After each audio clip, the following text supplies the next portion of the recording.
everybody doing tonight? Good. All right, let's make it a little more lively. This is gonna be a fun one. Okay, how are we doing tonight? Good. All right. I don't know about y'all, but I've been to a lot of board candidate forums, and I did not want to do that tonight. So we're gonna have fun. We're gonna make sure that we are holding, hopefully, whoever is gonna be our next supervisor for this district accountable in a fun way. I do encourage any of y'all, if you would like, you're more than welcome to take a little piece of paper, write something down on here if you would like, either a yes, a no, a little 1 through 10. But we want to make sure that y'all feel comfortable engaging. This is not one where we want you to be quiet. Obviously, we do need to be respectful. But, you know, these are the folks that are vying for your votes, so we want to make sure that you feel comfortable holding them accountable in the way that community should.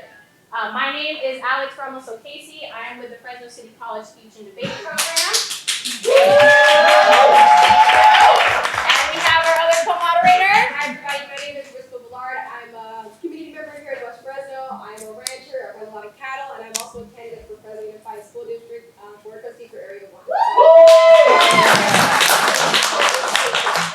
Awesome. Okay, so as you probably see here on our flyer, we did not do this alone, right? This was a community effort. We have a lot of fantastic community organizations that do wonderful work here in this particular area. So we want to just go ahead and make sure that we have that time for folks to introduce themselves.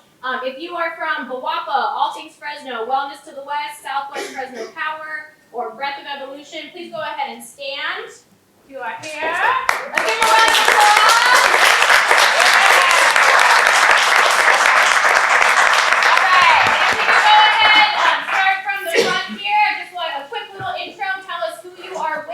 And just a quick little brief statement about what it is that your organization does. You want to start? Oh, you start with me? Yeah, go for it. Do I have to stand? Whatever's comfortable. Okay. I'm always standing and talking. Okay, so my name is Kimberly McCoy. I am a lead community organizer with Faith in the Valley, and I sit at the Southwest Fresno Power table. The Southwest Fresno Power represents a coalition of organizations deeply embedded in the community's safety and well-being. Historically, residents feel that while candidates engage during election cycles, that connection vanishes once the seat is won. So we're here to make sure that whoever is in that seat, that they have a commitment to working with this group and to better West Fresno, the area that we represent. Sometimes this area gets overlooked with a lot of disinvestment, so that's why we're here tonight. Thank you.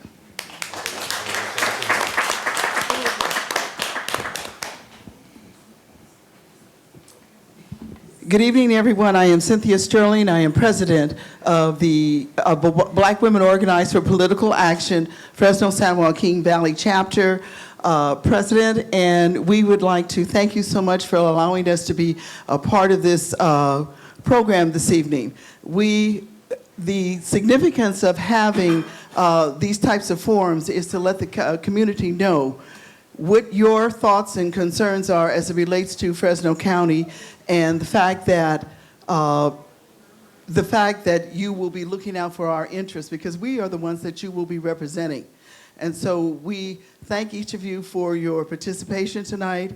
BWOPA has given an early endorsement to Mayor Maria Pacheco, but we are in support of each and every one of the candidates that are up here this evening. It is very important that you know that whoever wins, that you are supportive of us, and we are supportive of you. Is there another organization that would like to speak? If not, Okay, let's give it up one more time for our community organization.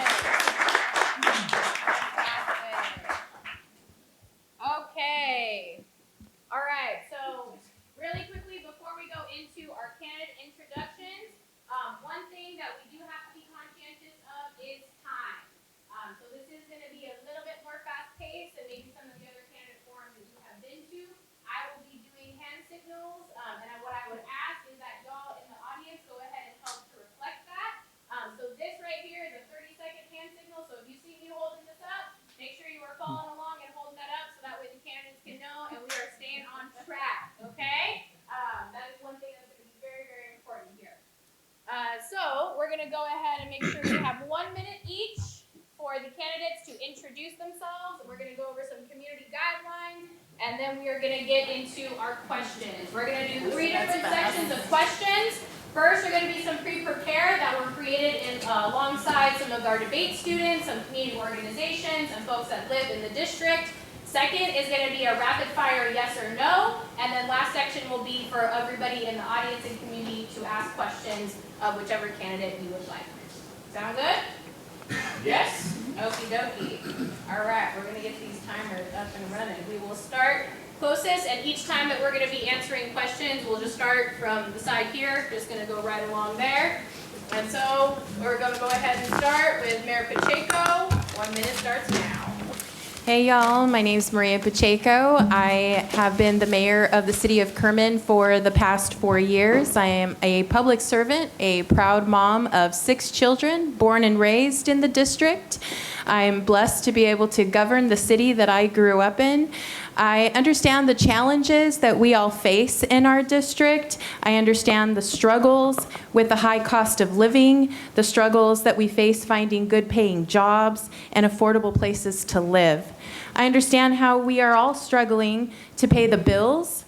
I've been relentless in the fight to bring resources to our region. I will continue to fight as your supervisor, and I hope that I can win your vote today. Thank you.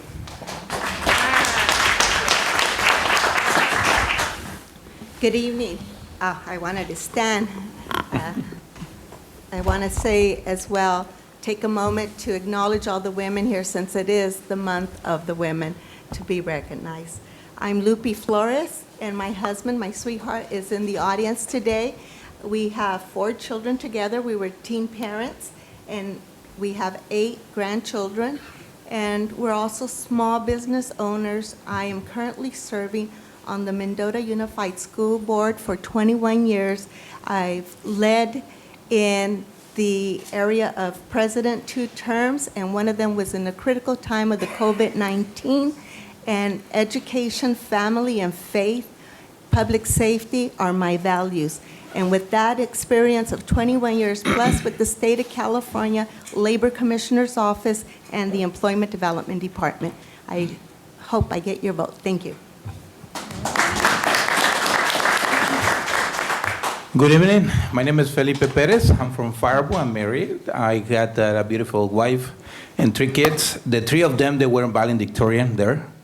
And I'm a city council member since 2014. And because it's not one, when we bring those kind of resources to our communities, it's not one person, it's 5 persons that we need to be together to accomplish all these kind of things. One of the things, I already worked with the Fresno State Office of Community and Economic for 5 years, Viola as a general manager, and I already walked this community 30, 40 times, knocking on doors, and and asking for the census, and later for the COVID. I was the only one that I went directly to the fields, taking food to the people that are working in the fields. I'm a field worker farmer too. Thank you so much. Thank you for allowing me to be here. Hello, good evening. I'm going to keep it short because I have some walk pieces to share with you guys with my bio and some of my priorities. So I'm the proud son of immigrants, the proud trustee of the West Hills Community College District that supports 12,000 students and over $100 million budget. I'm also the outreach director for the congressman that serves the West Side. As a young person, I've seen the lack of opportunities, the lack of jobs, the lack of education for our communities, and so that's something that I'm looking to fight and to bring to our communities. And so I look forward to getting to know as many of you as I can here. Thank you so much. Good evening. My name is Eric Payne. My journey to public service started at Ivy Center. I'm a Head Start baby. I went to West Fresno Middle School and elementary school, and I started my leadership journey at Washington Union High School in FFA, in student government, and leading my BSU. I spent significant time in the athletics program and the Fellowship of Christian Athletes. I'm a graduate of the historical Alabama A&M University with a dual degree in biology and chemistry and a master's degree in microbiology. I'm a boomerang, so I went away and I came back home. I always say I'm just a guy from the hood trying to do a little good, because we made history in 2012 when I was elected to the State Center Community College District Board of Trustees, where I served 2 terms, where we invested over $485 million in our communities, and this being a catalytic game changer for our neighborhood. This room and this campus that you're in right now. It was done in partnership with the folks and the folks that are here in this room. So thank you. Thank you. This time. Okay. All right. So real quick, one of the things that you saw, right, we are trying to keep on time. So we are going to go ahead and make sure we make it a little bit easier, though, for the candidates. I understand that there is a lot to get through. So again, this is 30 seconds. I'm going to ask all of you to reflect that every time, and then we're going to do a 10. And I'm going to do a 5. So that's 10 seconds and then 5 seconds. So we need to make sure we have that participation so that way they can also make sure that they're keeping themselves on time. I also would encourage self-timing if that makes it a little bit easier for y'all, as these are going to be some quick responses, okay? We want to make sure, again, we're being respectful of everybody's time, but also there is a reason for this. The main reason is impacts, okay? So when it comes to speech and debate, and I just recently found out we have some more alumni from the speech and debate program that are in here in various speech and debate programs. So as some of y'all know, one of the most important things that when it comes to argumentation and public speaking, especially when we're limited on time, is making sure that we are keeping it to the impacts. And the purpose and the way that the majority of these questions have been formulated is to ensure that the answers focus on the impacts. And when we talk about impacts, that is personal, right? How this is going to impact you as a person, how this is going to impact your family, your neighborhood, the larger community, the role that Fresno plays also in the state, in the nation, and the world. So we're going to keep it short, keep it sweet, and we ask that everybody, especially the candidates, we keep it to a way that we are answering so that way everybody who leaves this room today has a full understanding of how exactly your candidacy and your potential electedness or being elected would impact them and their communities. Does that sound good, everybody? Yep. Okay. All right, I'm going to go ahead and pass it over to Rispa to start with our first question. Okay, so for this round of questions, everybody has 1 minute to respond. Again, we will be doing the 30-second, 10-second, 5-second countdown, but if you can, please keep track on your phone. Just a 1-minute timer works. So we'll start with the first question, and we'll start. You want to start on Eric's side or just start closest to the podium? Okay, so Eric, you'll be the first to respond. Okay, so which county service, department, or program do you want to expand the most and why? I'm sorry. Okay. The county department that I would like to expand, and what was the second part of the question? Which county service, department, or program do you want to expand the most and why? Yeah, I think it's important to know that the county has almost a $6 billion budget, a number of services that include the Department of Behavioral Health, social services, probation, public health, and I think it's difficult to say choosing just one, but if I was going to say I'd like to build out a department, it would probably be economic development, because we have to be better about meeting the needs of our unhoused population. We are in a crisis. We have brothers and sisters who are dying on the street every night, and it's important that we be able to house folks, and not only house them, but be able to provide them the necessary services that they need. Okay, that's time. Thank you. We'll go to Omar. I will repeat the question. Which county service, department, or program do you want to expand the most and why? Yeah, I think that's a very difficult question considering that our communities are disinvested in, that we're already lacking a lot of services, and to pick one specifically of what we're missing is kind of difficult. But I will say that the other day I did see an article on Fresno land where our foster youth are going and being put back into abusive households. And so as someone that believes in investing in the youth and making sure that we keep them out of trouble, we need to make sure that we're putting the right amount of funding to make sure that they can make it out and that they have an opportunity, the opportunity that they deserve, the opportunity that other people in the city get. And so I just think that that we need to really invest in the youth and to make sure that those opportunities are being met. And so I'll leave it at that. Thank you. Who do we have next? Felipe, thank you. Felipe, which county service, department, or program do you want to expand the most and why? For me, youth is the future, and it's one of my priorities because everybody has kids, and we have grandkids. For me, the education of them, and because we need a better work, they need to better understand where they are, stand up, and they need to figure out in what way they're gonna help the seniors, because we will be seniors too. The seniors is another program that I want to expand it. And people without house. I already help people without house, talking with them and putting from my pocket money to tell them, let's help me to clean the street and I'm gonna give you some money from my pocket. And you know what? They accept and they are doing it. And they did a lot of work and they did it beautiful. And later, they were part of a community. Thank you. Okay, Lupe is next. Which county service, department, or program do you want to expand the most and why? At this time, there's already a budget enacted for 25 to 26 and a 5.2. All the money has been allocated to certain programs. I would like to continue making it accountable, make sure that the money is spent wisely in the programs already allocated to. Once I'm in there, I will be able to make a better decision and a wise decision what programs, what departments need expansion. But when I get in, it's something I need to work with. But I do like affordable housing. I like to have the mainstream of the public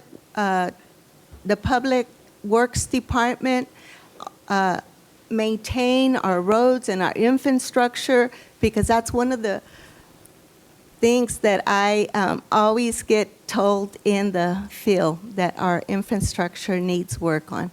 Okay, thank you. You're welcome. And lastly, Maria, which county service, department, or program do you want to expand the most and why? I think I'm going to hit on Department of Social Services for this one, coming from a social work background and understanding that we have not invested enough in our Department of Social Services programs. I think that if we could invest more in our Department of Social Services, we can really hit on a wide range of services and resources that we need, including mental health, including the resources that we need for transitional housing, for permanent housing. Stop doing that. That makes me nervous. And so, knowing that some of our social workers will have to retire at the age of 75 years old and still take a second job in order to make ends meet is a disservice to our entire community. And so I would really like to focus in on that particular policy. Thank you. Thank you. Okay, we'll do the second round of the second question to this section, and we'll start with Maria and then carry it on back. So, if serious budget cuts are necessary, what will you defend at all costs, and what would you cut first?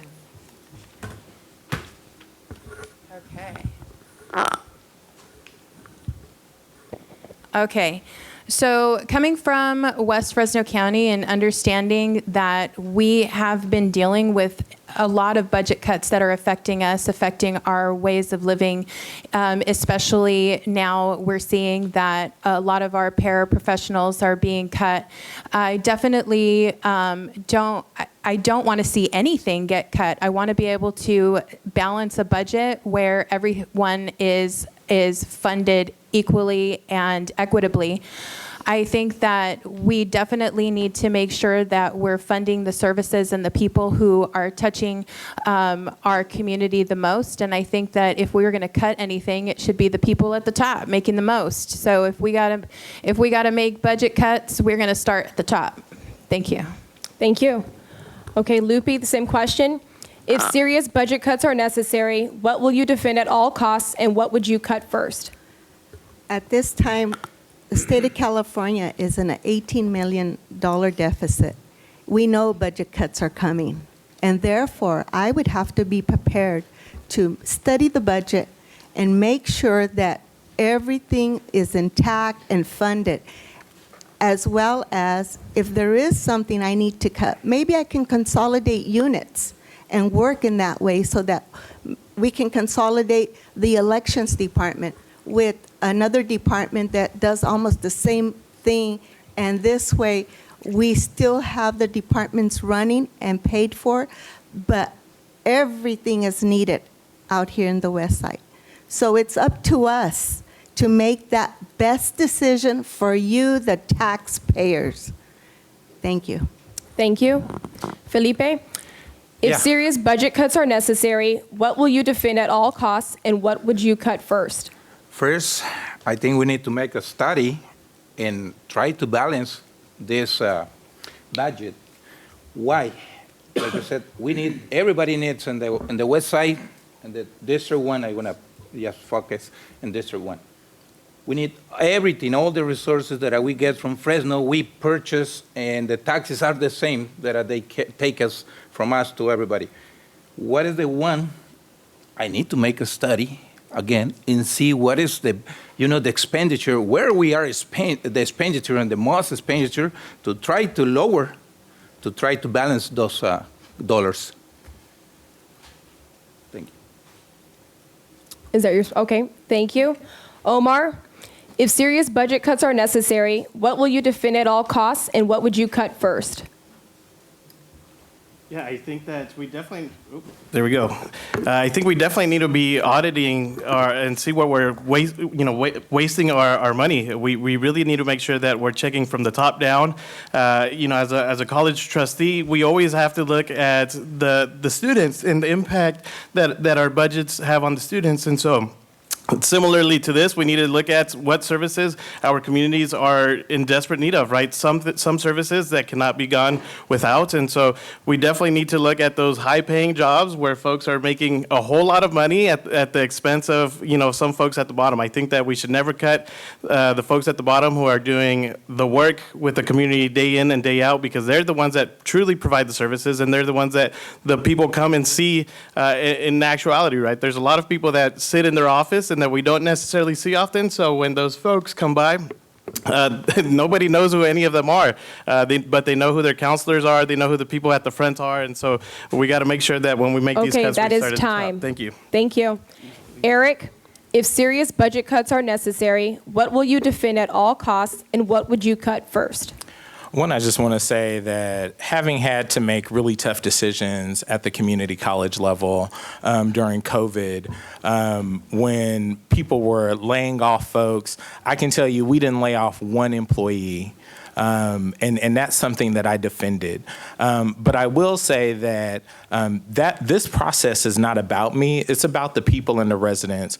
I would absolutely implement town hall sessions and present the issues that the county CAO has presented to us.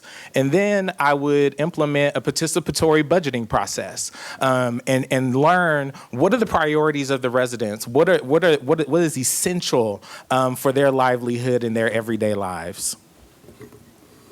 Thank you. All right. Thank you, everybody. So again, thank you all for those in the audience who are helping to make sure that we're doing the time signals. As you can see, we're trying to keep these answers short, sweet, simple, and impactful. The next section of questions is going to be regarding health, and then next we're going to be moving into questions regarding safety. Okay? We'll go ahead and start with Maria first, and then move down this time. Again, 1-minute responses each. First question on health.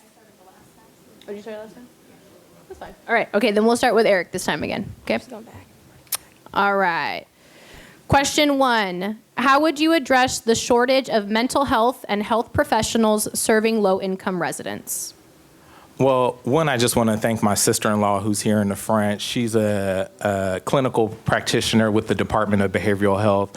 And I hear a lot about the work that she does each and every day with the young people in our community and the challenges that department continues to face.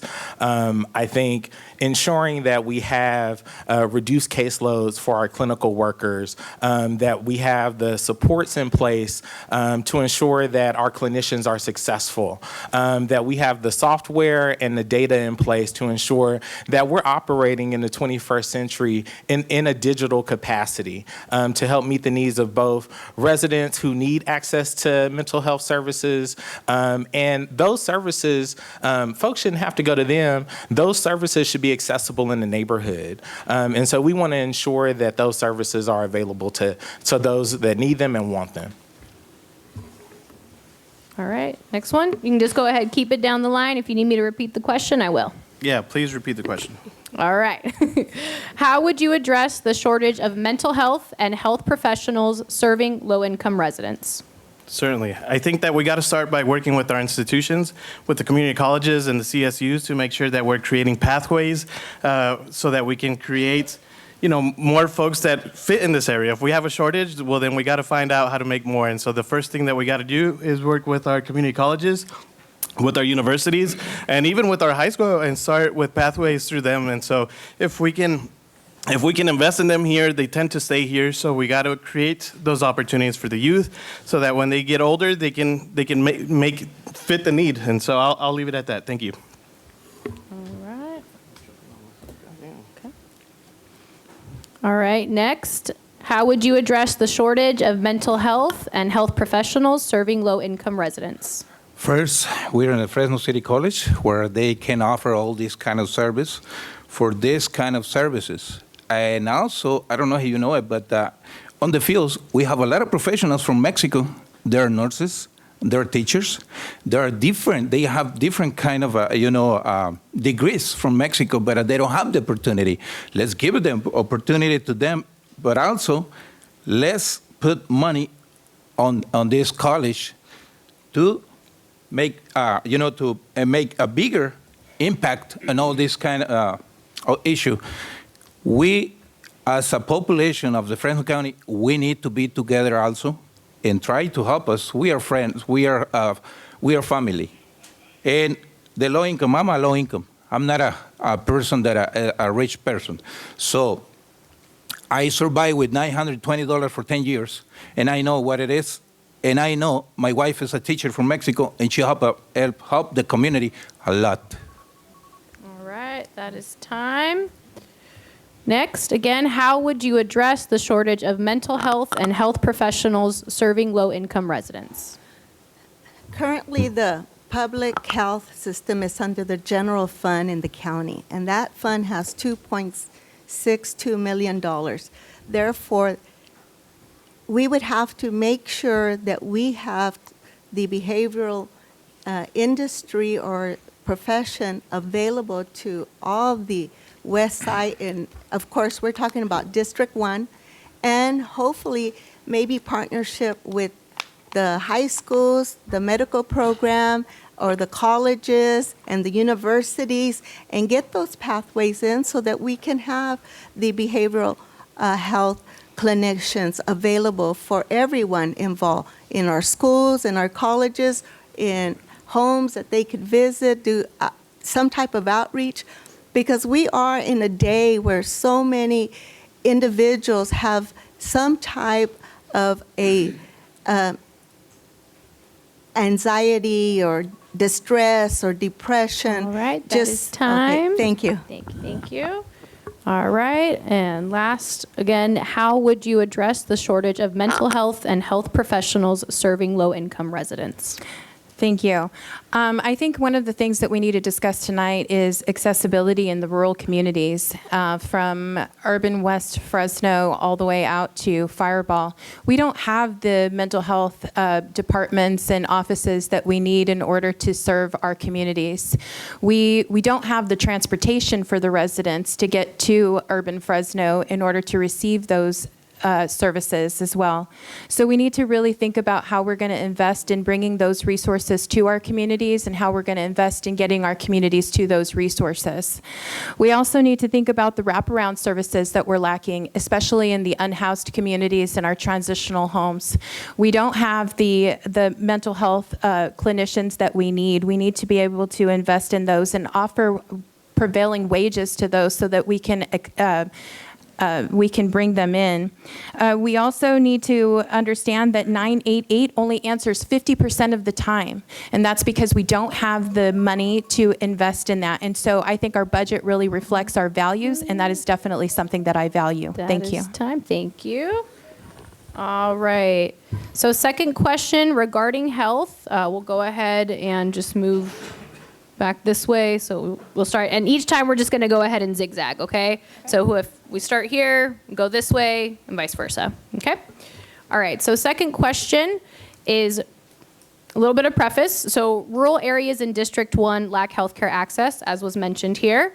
What new policies, keyword is new, what new policies would you propose to expand improved healthcare access for rural communities? Some new policy that I would like to see come into our areas is, and it comes back into funding and investment, right? I would like to see us create some policy that would allow for mobile clinics to come into our communities. I think that there's a lot of communities in rural West Fresno County, like Los Olvidados, Las Tijuanitas, and others that could really benefit from a new policy that would allow that type of access in our communities. I would love to be able to champion those types of policies. I've already been working with those types of policies when we're talking about creating new ways of bringing food and other resources into these communities that lack those types of resources and investment. So I would like to continue to see that. Oh, that makes me so nervous, y'all. All right, and so I'll go ahead and leave it there. I hope I'm talking fast or slow enough, because I'm trying to talk fast enough to get everything into 1 minute. It's okay. It's okay. Like we said at the beginning, we want to keep it short, sweet, simple, but also want to make sure we're getting directly to the parts of the answers that the community wants most. So we appreciate y'all candidates for swinging along with us, but know that this is purposeful and is for the community. All right. Next person. Again, question is, rural areas in District 1 lack healthcare access. What new policies would you propose to expand improved healthcare access for rural communities? Transportation is number one. And I know that in Mendota, we do have a transportation in and out of Fresno, Kerman, into Farba, but we need more. And we do have many medical clinics out in the rural areas, but there's never enough because there's always so many people. And I like the concept of a mobile health clinic going. We already have a mobile library, we have mobile tacos, and so we need to have mobile access to many things that can service our people, that some can't even get a ride into their doctors because there's not a van to pick them up. But we do have access and transportation to medical resources. Thank you. All right. Next, let me know if you need me to repeat the question. Yeah, same. Transportation is the meaning. In the rural areas, it's 40 to 60 minutes from Faribault to Fresno to visit one doctor. We already have mobile clinics. I'm manage an outdoor market in Faribault every Thursdays, and we have once a month this mobile clinic, Santa Ynez. This clinic every month going there, but you know what? Our people, they are not aware. We need to figure it out in what way we create jobs to make aware our communities what resources we already have because this is a benefit. it's a big benefit for us. But when it's a big issue with one person, that's the problem. No, we don't have enough transportation. We love to have, That is time. EV cars. That is Something. time. Thank you, thank you. All right, next, let me know if you need me to repeat the question. Please do. All right. Rural areas in District 1 lack healthcare access. What new policies would you propose to expand improved healthcare access for rural communities? Yeah, well, first and foremost, we have a shortage of providers. We have a shortage of nurses. We have a shortage of doctors. So what we got to do is join the fight with the community colleges that are trying to get bachelor's programs for nursing, because we are impacted in a lot of these areas. We need to, thank you, we need to make sure that we're joining this fight so that we can create the access locally, so that we can get these nurses to stay here, to study here and stay here. And we also need to work with the County Board of Education so that we can start doctors' academies at county schools. We're seeing it in places like Carruthers. We're seeing it in conversations for a potential school in Huron. And so we need to start working with our partners in education, because I believe that education is going to be the great game changer for our communities on the west side.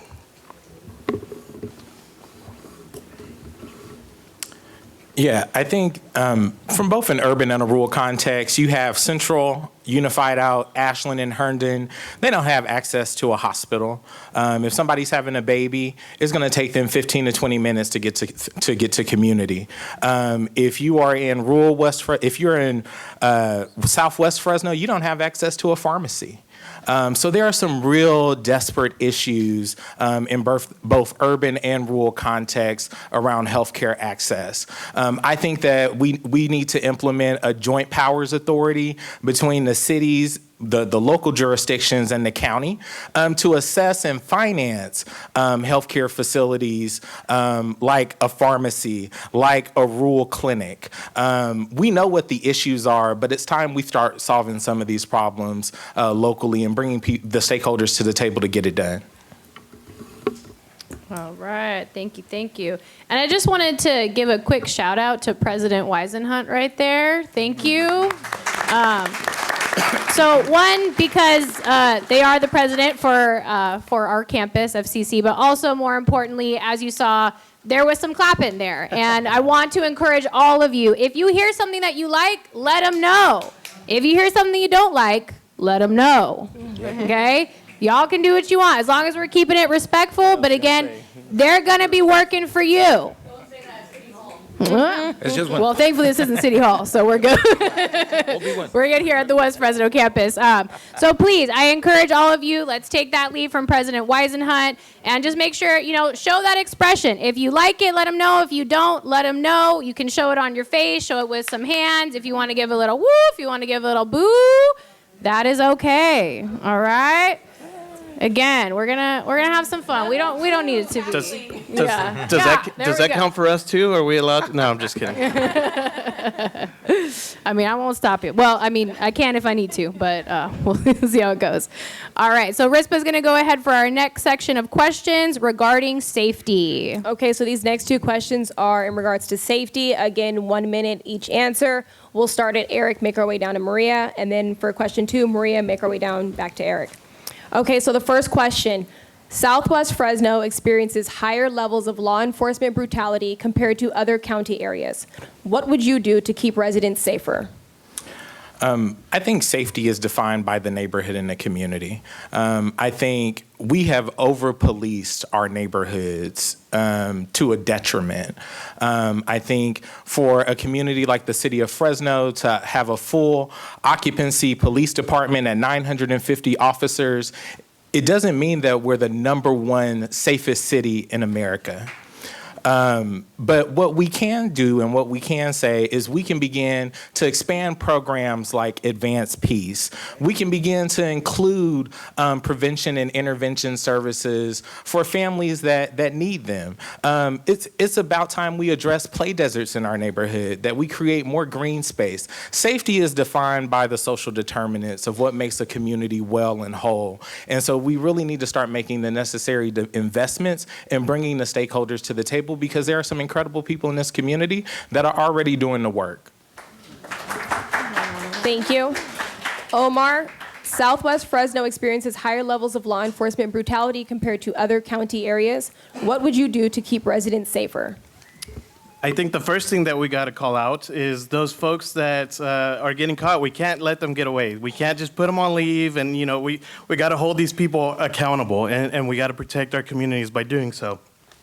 We also got to invest heavily in our national night out and make sure that the police get to know the community and the community get to know the police. We got to make sure that, the officers can go out and understand what the community is going through, go out and understand what they're doing day to day, and we got to let our youth kind of get to know who they are. But I would say that we really got to start by holding them accountable, and that police officers that have a record, and we know they have a record, we should make sure that they don't ever get a job, and we got to be very vocal about making sure that they're not in our communities and that they're not in other communities. So when they go look for other jobs, we got to be vocal about that too. Thank you. Felipe? Safety. Okay. Yeah, safety concerns to all of us, not just the police department. We need to work together with the neighborhood patrolling, in Faribault and some others rural areas. We have people that are patrolling, helping the police department. How are they helping? When they see something, they call right away. Another thing, better education for kids, for low income, for all of them. We need education. We don't need no more jails. We need more education, better education for the youth, because they are the future. And if we don't start now, when we want to start? For me, it's right now. We need to work together and tell our leaders we need better education. No more jails, no more. We are used to, everybody told us the problem to tell us, and what we are failing. Thank you. Okay, Lupi, the same question. Would you like me to repeat it? Yes, please. Okay. Southwest Fresno experiences higher levels of law enforcement brutality compared to other county areas. What would you do to keep residents safer? Education and safety go hand in hand. When we educate our students, our children, the crime rates are lower. They become a student of success. They achieve at higher rates, and they're able to communicate and be able to understand what is taking place in a situation. Education is the key to a lot of our crime in our communities, because it's not only Southwest Fresno. We have it across the board in California, in the United States. And why? Studies show that our children are not reading by the age of 3. And if they're not reading, they're not going to be successful in education. However, safety also begins with having a safe environment. When did we have police monitors in our schools? Why? Because there is a need that for is them. time. Thank you. Thank you. And Maria, would you like me to repeat the question? Sure. Okay, Southwest Fresno experiences higher levels of law enforcement brutality compared to other county areas. What would you do to keep residents safer? Thank you.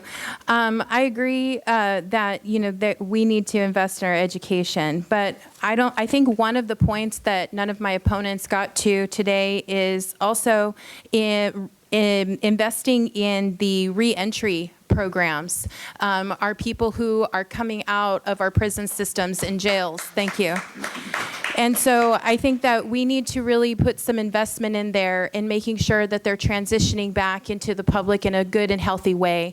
One of the things that we're lacking in our communities is education in ban the box. A lot of people are coming out of our prison systems and not understanding their rights, not understanding that this does not have to stay with them forever. We need to help them get jobs. We need to help them get housing. We need to help them get mental health services. We need we need to agree that they have served their time and they are ready. They have done their rehabilitation, and now we need to get them back into the system and get them jobs. And this is one of the ways that we can lower the crime in our communities. Thank you. All right. Now we're going to go to question number 2, starting at Maria and running it back to Eric. Okay, what preventative public safety measures would you create and or invest in as a supervisor? Okay, so again, back to the same thing. I'm going to have to say that as the Fresno County Supervisor, I will invest in reentry programs for these community members, along with other youth services that are much needed in the community. I have Dr. Ricks here, who has I Am Valuable, who helps the young people in the schools with their confidence, with their building their character. And there's there's not enough investment in programs like that really support Black students specifically, but all students of all colors need that investment. And I think that investing in prevention programs like that is very important. I would also like to focus on prevention when it comes to mental health and education and removing stigma from our communities and from our families, especially in certain cultures. But this definitely needs investment that's long overdue that we haven't seen. So thank you. That is time. Thank you. Lupe, would you like me to repeat the question? Yes, please. Okay. What preventative public safety measures would you create and or invest in as a supervisor? The prevention would be to have our police force, our sheriff's departments be aware of their communities. Back in the day, we used to have what they called DARE. And they would go into the schools and become their friends, their neighbors, they knew. They would have community events where they provided ice cream and they knew who the officer was there to educate and help. And I would like to see that come back. That would be a preventative, because you look up to the law enforcement who's taking the time to make an investment in your family and your town. And also, another preventative thing would be education. We have criminal justice courses offered in our school districts that will give them an opportunity to know how to. That is time. Thank you. Thank you. Felipe, would you like me to repeat the question? Everything starts with family. Family education, for me, is the key. If we start with the family, we want to start doing a better job. One of the things, our supervisors right now, they are not connected.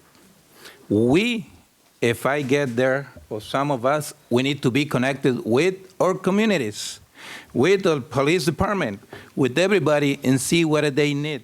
For me, police department need to make presentations everywhere in the Fresno County to make them aware what is happening. Like you guys said, there is a lot of crime, but what is happening right now? Nothing, because they are not connected. Nobody's connected. When I go to Faribault, I walk around Faribault, and I connect with everybody. At the other market, I talk with everybody, asking, what do you guys need? What is the meaning of this? In what way we can prevent all this crime and all these kind of things? And they tell me what do we need to do. That is time. Thank you. Omar, would you like me to repeat the question?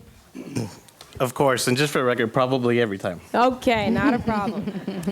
What preventative public safety measures would you create and or invest in as a supervisor? Well, I'd like to touch up a little bit on the Rising Scholars Program, which is something that we have through West Hills. We have courses for students that are currently incarcerated at Kalinga Prison, at Avenal Prison. Sorry, I need to drink some water. At the Mendota Prison, and so we're helping folks that are in and helping them understand that they are not their circumstances. They are not, the mistake that they made when they were 18 because they didn't have anyone looking out for them. So we're investing in their education there so that when they get out, they can find jobs, they can be productive members of community and society. We need to invest in advanced peace. We need to make sure that we have those folks that when they do come out from these Rising Scholar programs, they come and talk to our young men and women, right? We have, we need to create opportunities, right? That's one of the biggest reasons why people get into stuff that they shouldn't, is because there's no opportunities in their communities. And so we need to invest in our youth heavily. We need to provide opportunities. Our young men, generally of all men, are not going to college like they used to, and particularly our men of color. That is time. Thank you. Eric, would you like me to repeat the question? No. Okay. I think looking at it from the lens of prevention, intervention, there are some significant things that I think I would like to create and some things that I would like to invest in. One, we need to we already know what's working. We know Advanced Peace is working. We know Yolanda Randles is here. She's with West Fresno Family Resource Center. They provide full wraparound services in the community. And we need to be investing in those things, and we need to figure out how to scale them up. Organizations like Breath of Evolution. And so just understanding that prevention and intervention is also a part of language access. How do we provide multilingual services to the people that need them, whether you be Punjabi or whether you be Southeast Asian or Spanish speaking. Prevention and intervention is also rooted in resources. So I would like to create a children and families tax that looks at the services around childcare to ensure that families have access to childcare and their households are not burdened by childcare expenses. Thank you. All right, so we did notice that some new faces popped in, so just want to give y'all a friendly reminder, and again, for those of you that are here, again, if you hear something that you like, let them know. If you hear something that you don't like, feel free to let them know more. We heard a lot of different programs, especially even some that were here represented, like Advanced Peace. So please, I encourage all of you, take a note. If we're hearing new programs, especially if there are ones that we can connect with, please take a note of that. If it is a new organization, we encourage that you don't only leave here with an understanding of how folks are going to impact you, but also other organizations that you can get connected to in your community. So with that, we're going to go on to our next round of questions. This is regarding housing. Housing. Okay. All right. Number one, how will you ensure county funds for the unhoused are producing measurable results rather than expanding temporary services? And then Marie, if you want to go ahead and start. Eric. Eric's? Yes. Okay.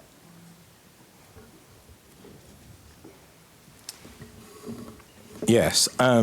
So I'm probably the only candidate up here that has direct affordable housing experience with both wraparound services and development. I've worked with the Housing Authority to implement over $1.5 billion in new housing units in Fresno County. Yes, and that includes properties that you see across the street, like Legacy Commons. We're currently working on a new development in the city of Kerman with 60 units of affordable housing and the potential for a new bank in that neighborhood. And so those are some of the things that I've done. But I also think that prevention intervention services is essential. I've partnered with Councilmember Miguel Arias to host a town hall along Motel Drive with residents who live there who are experiencing eviction from some of our operators. And so I think those things are important. It's important to ensure that we don't criminalize homelessness and that we give them the support that they need to be successful. And that's providing them with housing, decent housing. Thank you. All right, next, let me know if you need me to repeat the question. Please do. All right. Okay. How will you ensure county funds for the unhoused are producing measurable results rather than expanding temporary services? Well, we got to focus on getting permanent housing for some of these folks. We got to make sure that they don't have to, the wraparound services should go around after we get them permanent housing, because the shelter is the most important part. And so we got to also make sure that we're lobbying and working with our state legislators to make sure that we can bring more down payment programs, so that people can afford to buy houses. Sometimes it's not just about the amount of housing, because we're working on and trying to get as many housing projects at the same time, but we got to make sure that we can help folks so that we can help folks be able to afford them, and we can give them the assistance so that they can have shelter in the meantime. All right, thank you. I love a short, sweet answer. All right, next. You know what? Coming from a low-income family, for me, it's critical that everybody need to be housing. In what way we need to get more funds? We need to work together again, apply for more funding, federal and state. And this community, this city, has a lot of resources, too much resources that we can, you guys can tell the Fresno County Supervisors what do we need, and try to push for it, because, like I said, this is critical. It's not an easy way. It's not an easy issue. It's critical that we need to put those funding for the people in need. All right, thank you. Next. Could you repeat the question? Yes. How will you ensure county funds for the unhoused are producing measurable results rather than expanding temporary services? Well, lots of money has been put into the unhoused, and unfortunately, it has not brought any success. So therefore, we would need to expand maybe to other types of benefits that are needed for the individuals to help them become self-sustainable, to have a career. How do we reach them?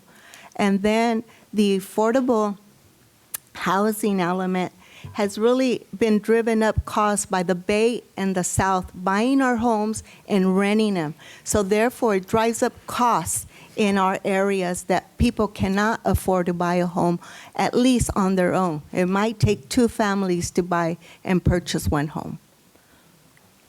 Thank you. Thank you. Do you want me to repeat? Nope. Nope. Okay. All right. Ready? Okay. So this one's probably the easiest one so far. I think I can actually make a record in how to answer this one. Let's try oversight, accountability, transparency. I mean, that's where it is right there. I think that we're getting the dollars down, but where are they? We need to partner with experts. I know I have some experts in the room over here that will definitely hold my feet to the fire. This is one of the issues that I have been working on way before I was ever the mayor. This is part of social work. But the strongest housing policies are the ones that remove barriers, unlock land, create incentives rather than just passing symbolic resolutions. Thank you. And so the counties control land use in unincorporated areas. Right? We have funding priorities like permitting and things like this. I mean, we can go on and on about everything that we can and should be doing. But the general oversight, transparency, accountability. Thank you. Okay. Cool. I appreciate the 1, 2, 3s. Makes it easy for everyone to grasp onto it. Okay. All right. Our second question regarding housing is, how specifically would you allocate county funds to increase affordable housing in District 1, and who would you collaborate with? Okay. Well, when you're talking about collaboration, I think first and foremost, we should talk about community. You need community collaboration. You need leaders that are able to go out into the community and work with the experts. And the experts are the community, the ones that are coming in with lived experience. That's who we need to be talking to. That's who we need to be partnering with first.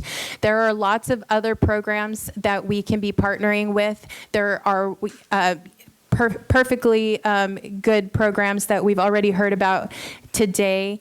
And so we want to make sure that we're partnering with the right people and investing in those programs so that the community is telling you what they would like for you to be investing in, and then you turn around and invest in those programs. So first and foremost, community. Thank you. Thank you. All right. Next, again, the question is, How specifically would you allocate county funds to increase affordable housing in District 1, and who would you collaborate with?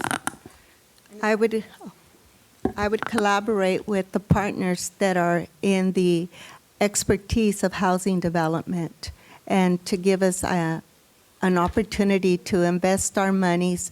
And I'm assuming that we have a housing budget, and whether it be the housing authority or work with self-help. Self-help in Mendota did fantastic work with the people. The people would donate their time and hours and build their homes. You know, they took pride in that. We need to come back to that. Get that self-help entity coming in, helping us with the monies, and being able to have even more government housing. And I'm not ashamed of that. My husband and I lived in government housing as we were growing up. We lived in farm labor housing. Farm labor housing, Governor Newsom signed a bill to allocate more money for farm housing. So there's resources out there. We just have to connect them. That is time. Thank you. Thank you. All right, next. Repeat the question? Yep, okay. All right, you were on it for all the other ones. I didn't think I was gonna have to. All right. So how specifically would you allocate county funds to increase affordable housing in District 1, and who would you collaborate with? First, we need to figure out where the money is going, because when you see the west side is not the same like the east side. It's a lot of money that is, walking or driving for some other places. Yep, and not to these places. So we need to figure it out and see where the money is to allocate those funds, because, like I said, the west side, all the west side, we need the affordable housing, not just some. Everybody, every one of us. I have families, big families, that they need this kind of houses. You guys have the same families. We already know. So the first thing that I'm gonna check where the money is. And I need this money to go where they need to be. And with self-help, that's one of the companies, and housing authority. Thank you. Thank you. All right, Omar. How specifically would you allocate county funds to increase affordable housing in District 1, and who would you collaborate with? I think we need to collaborate with the small cities and the rural communities. We need to work with the San Joaquins, with the Mendotas, with the Kermans, and we need to work with them to bring affordable housing in all of those communities, right? It's not all in the city of Fresno. We need all of these communities to have those needs met as well. And so we got to work with our state and federal partners to make sure that we're bringing enough dollars so that we can allocate to those things. And so all of that doesn't come just from our current budget. Obviously, there's budget cuts, and so we need to make sure that we're pulling dollars from everywhere possible to make sure that we're creating these partnerships in these cities. So I would start with working with the cities, and additionally, I would work with I would have town halls to work with all the people that need those services, with the folks that will be taking benefit of those services. So we'll have town halls with them, and we'll work with the cities so that we can work on projects for affordable housing. Thank you. Thank you. Thank you. All right. Next, let me know if you need me to repeat the question. No. I would say, new market tax credits, low-income housing tax credits are extremely competitive. We have to be able to finance the housing mandate that the state has sit down on our county with our RENA, which is our Regional Needs Housing Assessment, and that determines the production of housing in our community. But we don't have the dollars because we're competing against LA and San Francisco. And so we need to take it at the local level through a housing finance agency. We need to be able to finance these housing projects to get the production moving, to get people into their homes that want to own a home, that we have multifamily developments that are available. And the folks that we need to be working with are the folks that have sustained District 1. It's the residents that live here that want to build a new business in this community, that want to build more housing in this community. They need access to capital, and that should not be a barrier.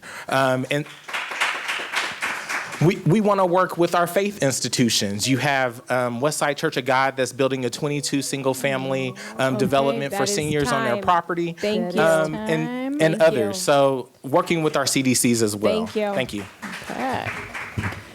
All right, so we are going to go ahead. We have just two more questions from the prepared section. Then it is rapid fire, yes or no, and then we are going to community questions after that. Rispa?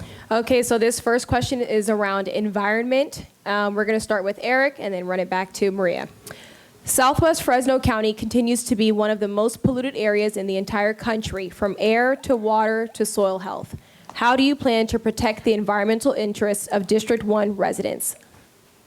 Economic development should not come at the cost of life. And what that means is neighborhoods like mine that are environmentally burdened, that are environmentally polluted, we need to be able to hold those industrial developers accountable. Whether that means we are getting Darling out of our neighborhood, or that we're stopping farmers from fire burning in our communities, where our farm workers live and work, and then as well as the oversaturation of industrial development that is adjacent to an elementary school and the community healthcare clinic. We have to have responsible city and county planning, and those agencies need to be working together because we have to ensure the quality of life that our residents are not compromised. Thank you very much. Omar, I'll read it for you, don't worry. All right.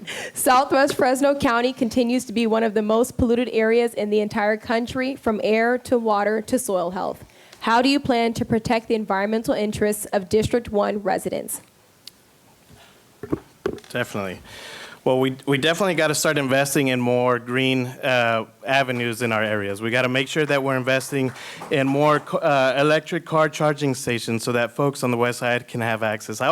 I can tell you, out in the rural county, there ain't nowhere to charge your car. You can't even afford your electricity bill. And so we're expecting folks to change into green new ways, but we're not giving them the resources. So we need to invest in green new areas and green new processes to give them access. That's what they need, is access. And so we also need to not treat the west side as a landing ground for all the industries that we don't want to see in the rest of the city, right? We're treating them as a place where we put industries that are polluting our areas, and we're not holding them accountable. And so at this point, when we make growth, because we need growth, we need jobs, we need opportunities, but we need to really be responsible when we're doing this and making sure that the partners that are coming into our communities are being conscious of the environmental impacts and the health of our communities. Okay, thank you. Felipe? We already know that, Fresno County Supervisor, they already have a staff to review those policies, but we need to make them accountable.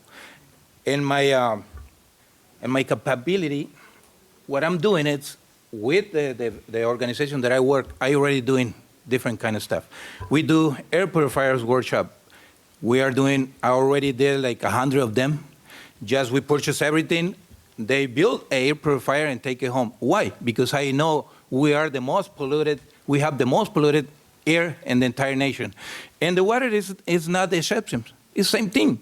We don't have good water. And again, thanks God that I work with this company, and we have different kind of tests to go to directly to the houses to test the water. It's one of my, I'm putting my small granito de arena, like I said. Okay, thank you very much. Lupi, would you like me to repeat the question? Yes, please. Okay. Southwest Fresno County continues to be one of the most polluted areas in the entire country, from air to water to soil health. How do you plan to protect the environmental interests of District 1 residents? I would be an advocate for you. We need to have some control in the state of California with forest management.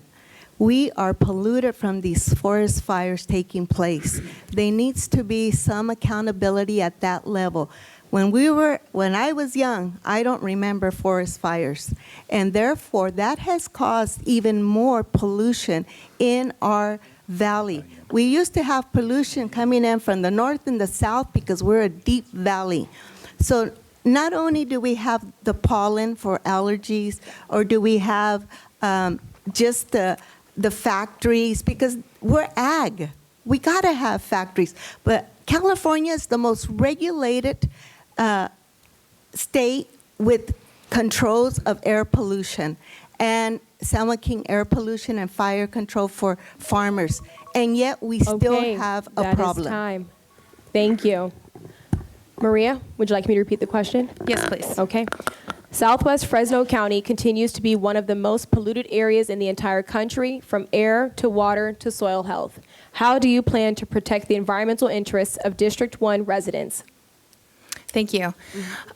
So one of the ways that I think that we can really invest in our community and in the environmental justice of our community is investing in new infrastructure and equipment that helps clean our water. Kerman we had a test run recently of a new system that uses tin to remove chromium-6 from our water systems. And so I think that these types of investments need to be made. We need to be able to have the relationships that we need, the relationships that I have, the relationships that are already established for me to come into this seat and really bring down dollars to be able to bring these types of equipments and investments and resources to our communities. And so I really think that with a minute, we can only talk about clean drinking water and making sure that we are keeping our community safe in that way. Thank you. Thank you. Oh, it's going to be me again. All right. So this is our last prepared question. It's nice and simple, but to the point.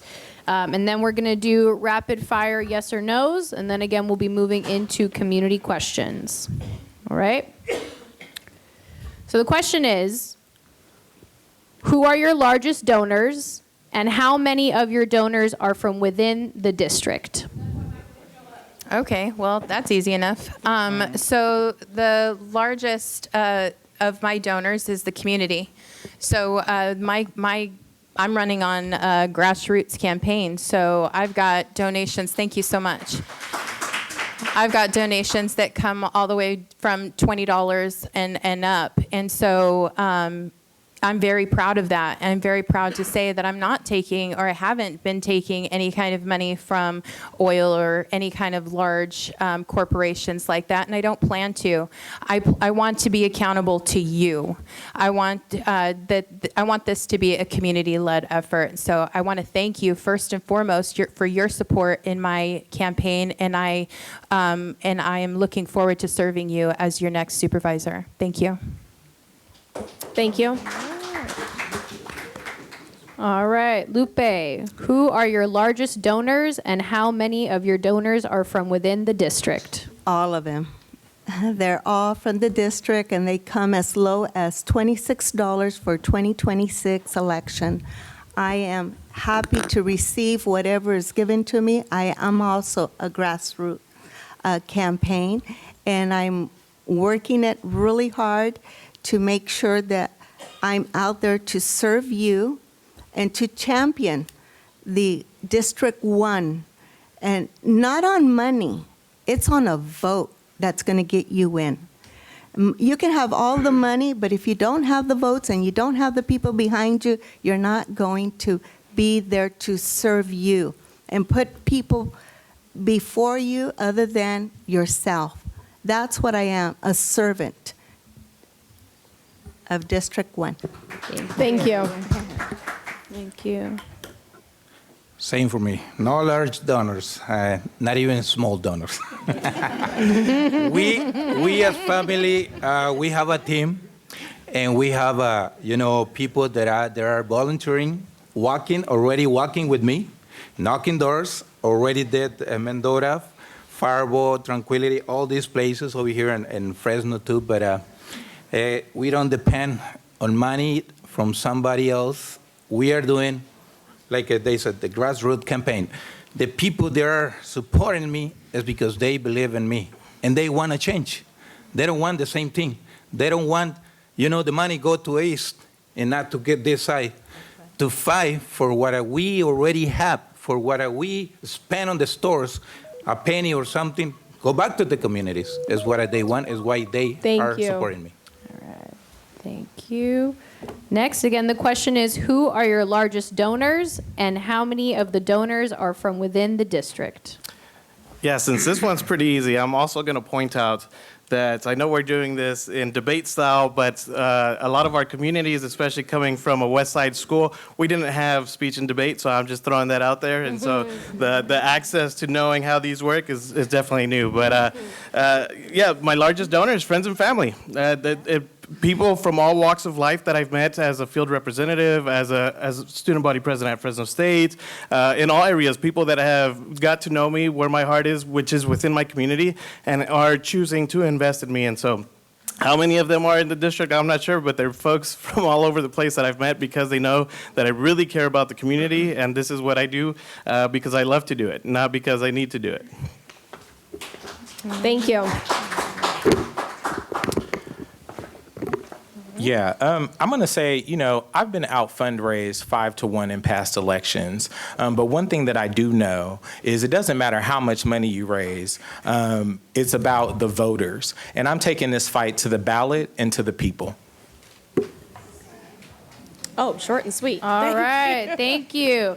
And also, I want to say I appreciate your comment, Omar, and I'm going to use that as a plug because we are looking to expand the program not only into West Fresno, but into the rural areas. Wink, wink, President Weisenhunt.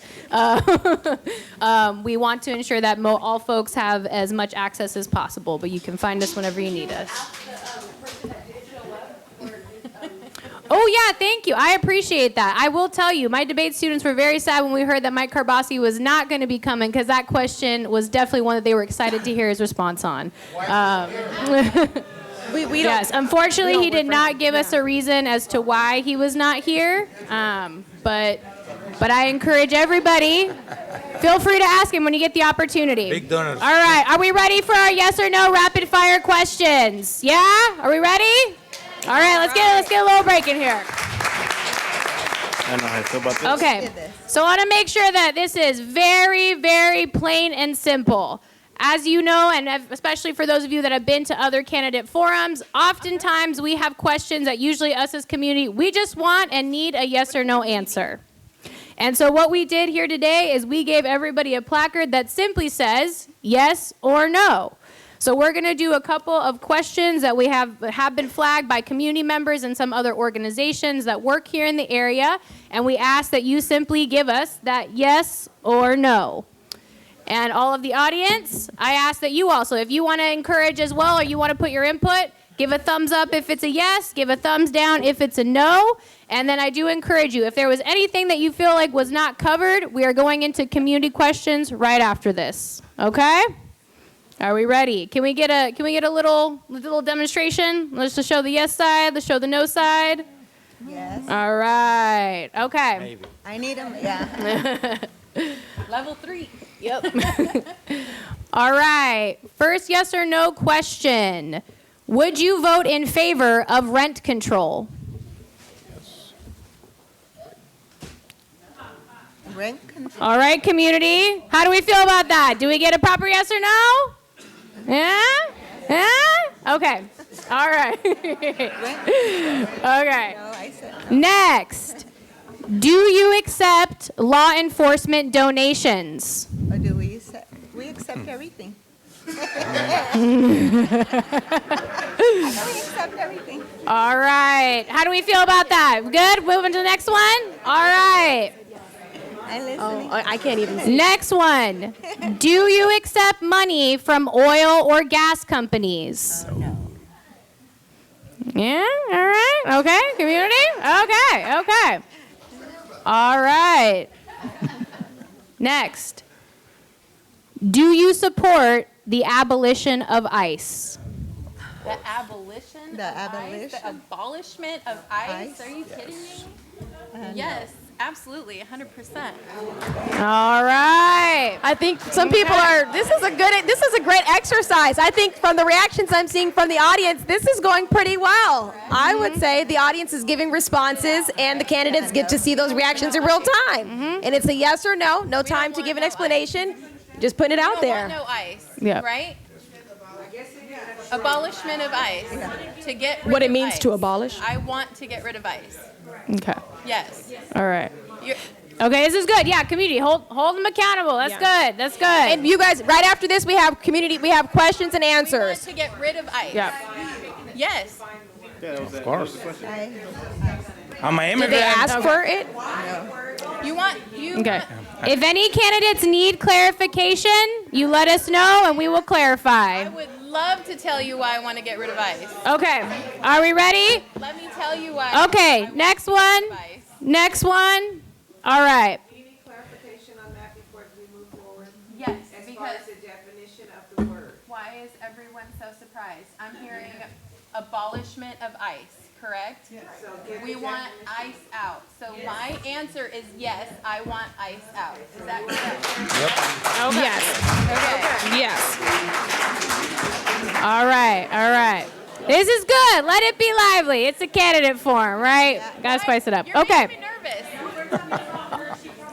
All right. Next question. Next question. Yes or no? Would you vote in favor of giving you and your board members a raise during your term? We don't need one. This All right, is how do we great. feel about that? I think this is good. Yeah? This is good. Okay. This is good. We're seeing some reactions in real time. This Okay. is good. I don't need it. All right, this I'm one's a low little. income. This one's a little softer, and then we'll let the community heat it up back after this. Okay.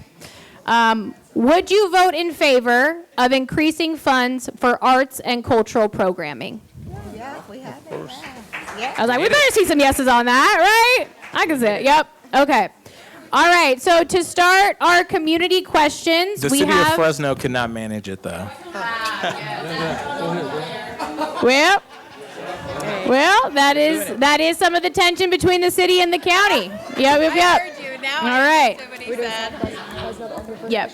All right, so to open up the community questions, we will have Kimberly McCoy start out with some questions that have been provided by Southwest Fresno Power, and then we will go ahead and pass around. So after Kimberly asks her questions and we get the answers, go ahead and raise your hand, and RISPA will bring you the mic to ask questions to whichever candidates you'd like. Can we put no? Are these yes or no's, or these are what? Like just regular? No, they're just Whatever the regular community questions. likes, yeah. But you can keep the placards if you want. Question number one is, as supervisor, what recurring mechanism will you establish beyond standard town halls to be held accountable to the policy priorities and needs in Southwest Fresno? Specifically, how will you empower community groups like our coalition to help you champion community needs at the board level? For who? You could go first. Me? Oh, for all of us? Cool. It's for all of All you. right. So I've already established relationships and am supported by Bishop Binion, by DJ Kreiner, by Pastor Lewis. And so I'm very familiar with your program and would definitely want to be working within the community, in the community, the way that I always have. I attribute my success as mayor because I've come out and I'm shoulder to shoulder with the community. I'm out there asking the community what it is that they see, what it is that they need, and continuing those relationships and continuing those conversations. So way beyond town halls. We don't need to come into a group like this. I need to go out to them. I need to meet them where they are, and I understand that. Thank you. You need me to repeat the question? Yes. Okay. As supervisor, what recurring mechanism will you establish beyond standard town halls to be held accountable to the policy priorities and needs in Southwest Fresno? Specifically, how will you empower community groups like our coalition, Southwest Fresno Power Table, to help you champion community needs at the board level? Number one would be accountability, fiscal responsibility, and an audit if we have to do an audit. And then number two, I am a person who likes to be involved in the community, so I would be in all my communities, 13 of them, unincorporated, incorporated, to make sure the resources are brought to their town, and also get to know your program, get to know your organization, and to continue to work with you And I don't know if the current supervisors are working with you or supporting you, but I love to. I think it's important that relationships are built and relationships make things work. It builds a stronger community when everybody's in it together. Thank you. I already answered before that. Currently, supervisors, they are not connected with us, with nobody. The first thing that I would love to do is, meet with all the CBAs, wherever they are, and try to work together and go directly to everywhere. Westside Fresno, the rural areas, I already done it. If you go to Tranquility, when I go there, it's like a 20 dogs chasing me, just knocking on doors and talking with the people, because I love people. I love the people, and I think it's what we need to. We need to connect with all the communities and see what is the need. We already know, but currently supervisors, they don't know. We already know, because like I said, I already walk like 20 times the entire Fresno County and the rural areas, and believe me, sometimes the dogs almost bite me, but I love it. But it's one of the things that I will do it. Thank you. Please ask it again. Okay. Oh, you're going to ask, so I'm going to say P.S. Please ask it again. As supervisor, what recurring mechanism will you establish beyond standard town halls to be held accountable to the policy priorities and needs in Southwest Fresno?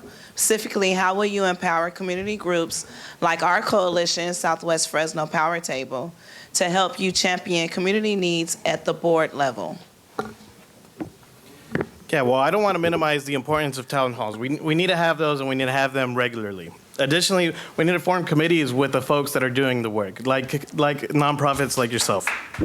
We need to give you the access, because at the end of the day, it doesn't matter what anybody says. The legislators aren't the ones that are providing the services that we need in this district. They're the ones that are voting to support and give money to them. But it's you guys that are meeting with the people every single day. And so we need to create access. We need to create committees where we can, converse on a regular basis. And we need to make sure, and I have no problem sharing my number with any member of the community that has questions, that wants to come, and I have no fear of transparency. We need to create transparent avenues to support the folks that are doing the work, and that's the nonprofits, and so that's what we got to meet. That's who we got to meet.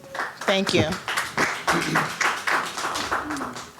I think, it's doing what's familiar. I've been to Power, your coalition's meetings. I've talked with your stakeholders.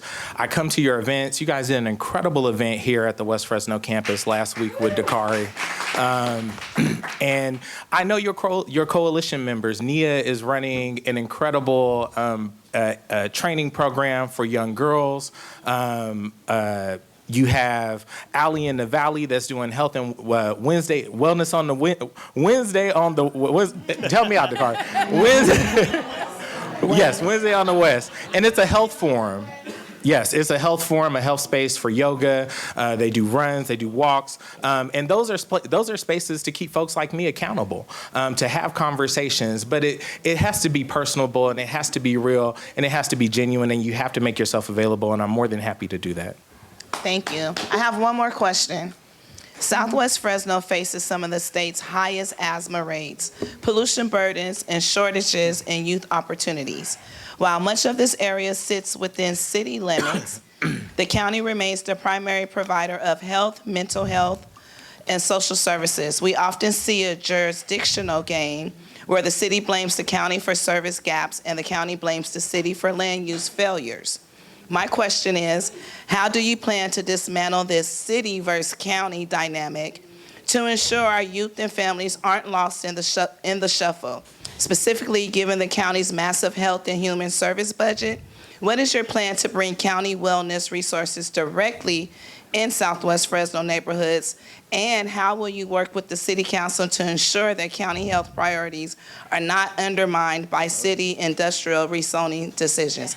I'm not repeating that. Yeah, I'm just playing. It's okay. I'll take it. Answer what you can and keep it short. Thank you, Eric. And you don't have to answer a question if you don't want to. You can't abstain to anybody's question. Yep. Let me answer before I forget. I think it requires structural change to work with the city. But I also think you have to have somebody that's a bridge builder that can bring them together regularly, and not just the city of Fresno, but it's multiple jurisdictions. It's Kerman, it's Fireball, it's Mendota. It's all of those communities to have conversations about health and wellness.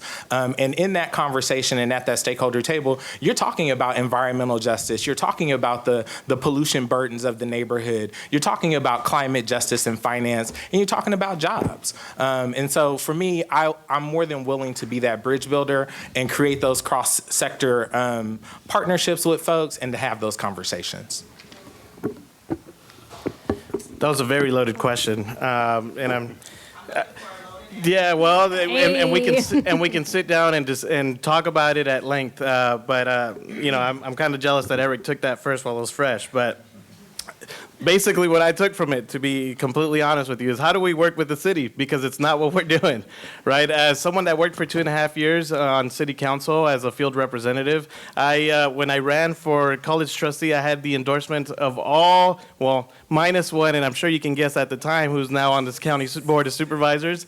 And if you don't know, that's Gary Bredefeld. So I'll just throw it out there right now. But I had the support of all of them. I'm someone that did casework and has good relationships with all the folks within the city, the different departments. And so as someone that has already created that relationship, I think that it's important that when we get to the Board of Supervisors, we put our foot down and say it loud and proud that we're going to work with them, because at the end of the day, it's about our communities and it's not about their personal egos.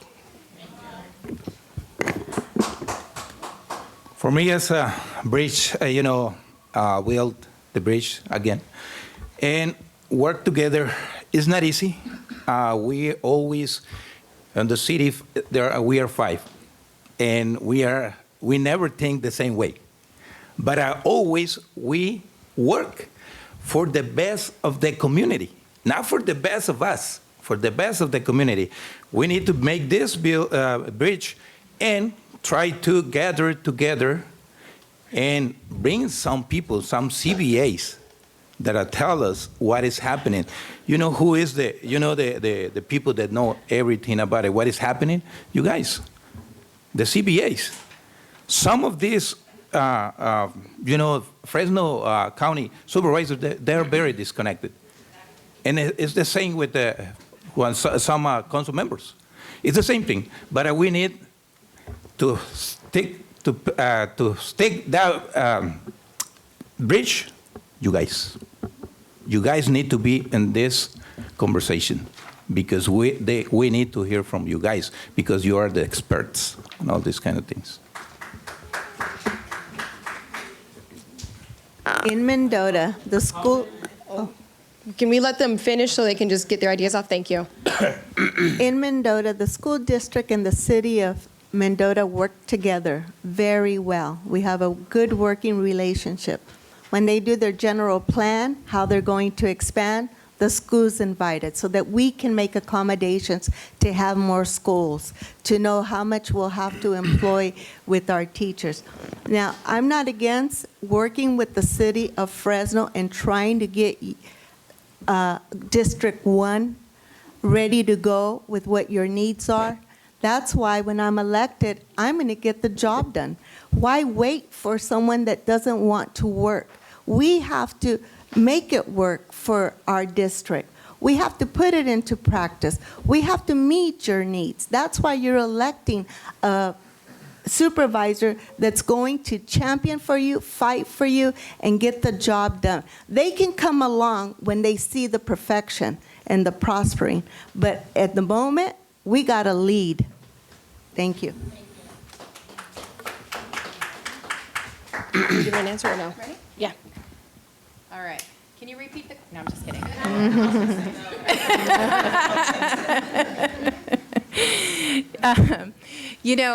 I can't remember exactly everything that was in your question. However, I understand the gist of it, right? And I think the most important thing of taking from your question is, how are we going to bridge these gaps between the city and the county in order to best serve our community.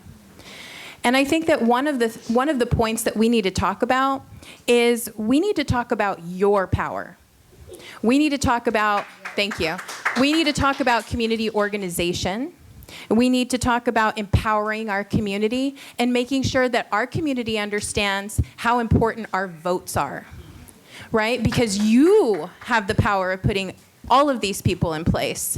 All of these people that, thank you, all of these people that have to communicate and build relationships and make these decisions, you're putting in power. And so I want to give that power back to you. And I want you to understand how important you are. And I want you to understand how important your vote is and your voice is. And I think that the best thing that I can do for you is to elevate your power and to elevate your voice in this seat. Who would like we're going to go to another question. Oh, okay. On behalf of the Southwest Fresno Power Table, can our members please stand up? We all put these questions together to ask you guys.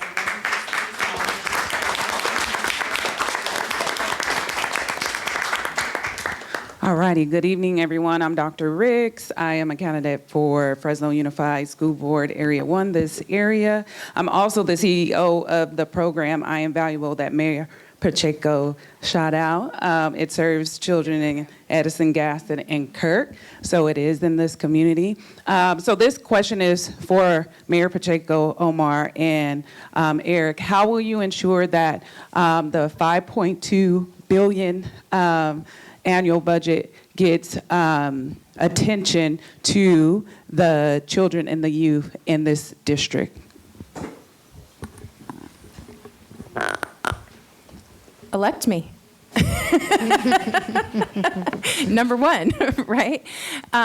You know, and many of the people that are sitting in this room that I've already partnered with and already have relationships with as the mayor for the city of Kerman understand that I give a lot of credit to programs like yours who are really championing the youth programs and building the character and building the spirit of our children and really helping them navigate the educational system, and not just the children but the parents, and not just the parents but the community. I really admire you for your work and for your program specifically, and I'm so proud that I had some time to come in and learn your program. And so I want to be the supervisor who really looks at the budget and sees where the shortfalls are, sees where the disinvestments have been, because we've seen a disinvestment in our communities for 30 years. And so I want to make sure that I'm looking at that and moving some of this money around to make sure that programs like yours and others that really empower our community, really empower our youth, community schools and other things that we have going on, have the funding that really not just because it is, but because it's working, because we see the investment and the importance of that in our communities and how it really is uplifting our communities and teaching, thank you so much, and teaching our students the value that they have, right? And so and people in this room know that I find that extremely important. So number one, just put me in my seat and we'll go from there. Thank you.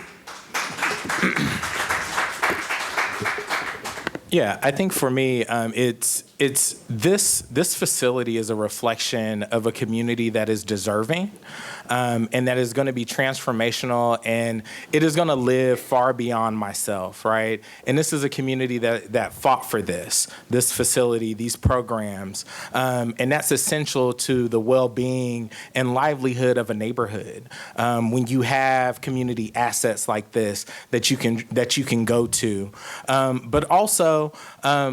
I've been doing this work. This work is not new to me. And I say people, even when I was in my elected capacity and now outside of my elected capacity, I'm still fighting for children and families because I believe in the pipeline for the womb to work, that we have to be able to close those gaps for the families in our community. And it's been essential right? What types of investments are we making into our neighborhood to ensure that Southwest Fresno and the West Side is whole, that we are closing the digital divide, that our students have access to the technology that they deserve, that our families have access to good quality libraries, that we have quality affordable housing in our community, right? And that we are not the forgotten West Fresno, and that it's a new day. And I think that from the lens of the Board of Supervisors, it's also going to take a lot of education and a leader that can make them a believer. But also it's going to take somebody that's willing to fight. And I can tell you I got a lot of dog fight in me considering I'm from the West Side. So this is not new to me, and it's something that I'll continue to do. I'd like to ask you to ask it again, please. Wait, I'm sorry. Also, wasn't it specified to 3, correct? Yes. Yes? Okay. Sure that the $5.2 billion annual budget makes sure that children and families, or children and youth, are a part of that budget. You know, as I was making my decision to run, this is something that I thought about a lot. I think that our youth are inherently brilliant. But I think that what we lack are resources and opportunities, right? And especially out on the West Side. And I'm no different, right? I'm a product of West Side schools out in the rural communities. And I just want to point out that everyone here at this table at some point has brought up that we need to invest in our youth. Well, I'm the youngest person running in this race, and a lot of folks, rather than coming into these conversations of mentorship and stuff like that, they're asking the youth to step down. We're asking youth, and we ask ourselves all the time, why aren't there more youth involved in politics? Why aren't there more youth involved in these different things? It's because every time that there's an opportunity, just like this one, we're closing the door right in front of them, and we're asking them to step aside. And so when we look at those kids on the West Side, and I'm no different to them, is that those opportunities aren't there, and so what do? The first thing that we do is maybe boomerang, but some of us only make it halfway, right? We go to college, we go find opportunities so that we can provide for our families, and then some of us don't make it back, right? Because they find a place that actually invests in them and has helped them, and so they use those resources, but at the end of the day, we need more youth involved, and we need more opportunities for us. And so that's why I'm stepping in, so that I can tell other youth, and so that I can tell you right now that they are a priority to me, because they are the future. And the future's now, so that's why we're running. All right, here we have our next question. Good evening, everyone. Another education question, since I'm the third candidate in the room for Fresno Unified Area 1. Obviously, education is very important in this area. It's the one common thread that everybody in this room has, is that we've all been educated in some way. Real specific question. Give me, as an incoming trustee with Fresno Unified, one example of how I can expect to partner with you to better the educational outcomes in this region. Okay. And I do ask that we keep it short, just so we have enough time to make sure that other folks can ask questions. Who's the question for? For all of you. Okay. Mm-hmm. Yep. So real quick, short and sweet, we'll go ahead and start with Maria. 30 seconds, if you can. If you can, make it quick if you can. Okay. 30 seconds. So one of the ways that I would like to partner with the Board of Trustees is to continue to expand the transportation program that I already got started there in the city of Kerman, that created access for the students in the city of Kerman to come out to Fresno City College. So I would like to work with Board of Trustees in a way that we can expand that to more rural communities and to further, like, other colleges. I'm like, 30 seconds, that's not enough. Do I still have more time? Okay, and so another, no or yes? No? Okay, so let's expand the transportation and access for students. Thank you. Partnerships work, and the partner between the supervisors and the trustees in all of the Fresno County District 1 would be great, because we can have pathways for our students. We can partner in transportation. We can partner in arts, cultural, band, you name it. We can partner. Reading, writing, and arithmetic. That is the answer to our education problem. We need to get back to basics and teach our kids. Well, for me, the schools are mine. We live in the Golden State. The schools are mine, and our students are precious diamonds that need to be shined. And you guys and ourselves need to work together to make those students shine. That's what it is. Something that I wrote this because I said it's a lot of potential in our kids. But sometimes our boards, they don't see it like that. Supervisors, neither. So who is in charge? Parents. Parents. So we need together and need to meet with parents because they're the key to succeed. Well, as the youngest ever trustee in our college district, I would like to tell you, pack your bags because we're going to the Capitol. We're going to go lobby. Let's get together. We just got back from Sacramento to lobby all our folks to make sure that we're bringing workforce development opportunities, that we're bringing economic development opportunities, that we're bringing rural broadband, right? And so we're doing this work every day. I'm going to continue to do that, and that's how we can partner. You can pack your bags, and we're going to the Capitol and make sure that we're bringing those dollars down and holding our state and federal electeds accountable. I'm going to take a point of privilege and fact check my opponent, Maria Pacheco. This is a press release from Fresno ELC that says, Bolt to College helps students save on commute costs. And this was March 5th, 2018, a program that I started in partnership with Fresno City College and the city of Kerman. But to answer your question, I think it's important that we create partnerships with our K-12 system, that we have measurable impacts to ensure that our students are succeeding. I do know that the community college has a partnership with the city of Fresno and with Fresno Unified, but we need to expand that because we need to ensure that that our children are reading on grade level, that we are getting our students in and out of the system and into the workforce or on the pathway to a degree. Yes, actually, they gave me permission to that. So thank you so much for bringing up your failed program. I'd like to talk. I would like to also rebuttal that the program that I started is a shuttle program that is extremely successful, so successful that we're starting either a new route or getting a larger bus. This program was championed by myself with the Board of Trustees at Fresno City College and EOC. So thank you so much in bringing that up, Eric. Much appreciated. Hello, everyone. Thank you all for your time today. My name is Desiree Miller. You guys talked a lot about investing in philanthropic work and CBOs. I'm wondering what accountability measures and sustainability measures would you all consider to ensure that those CBOs are effective and impactful, and in order to disrupt the historic social politics of investing? All right, let's keep them short and sweet, but I don't mind the spice. I'm not gonna lie, I'm still stuck on that last part, so I missed most of that, so I apologize, but I think I caught enough of that.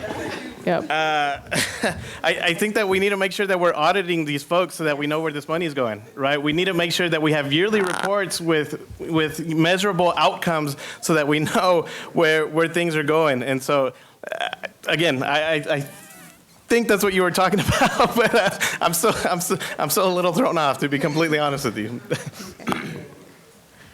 Accountability and fiscal responsibility. There has to be a report so that we can audit the funds that are being allocated to nonprofits or CBOs, that they're using it correctly, because those are taxpayer dollars, and that's serious. We want to make sure everybody pays taxes here, I'm sure. All of us do. And we want those taxes to be used in the right way. If you guys could speak specifically to measures of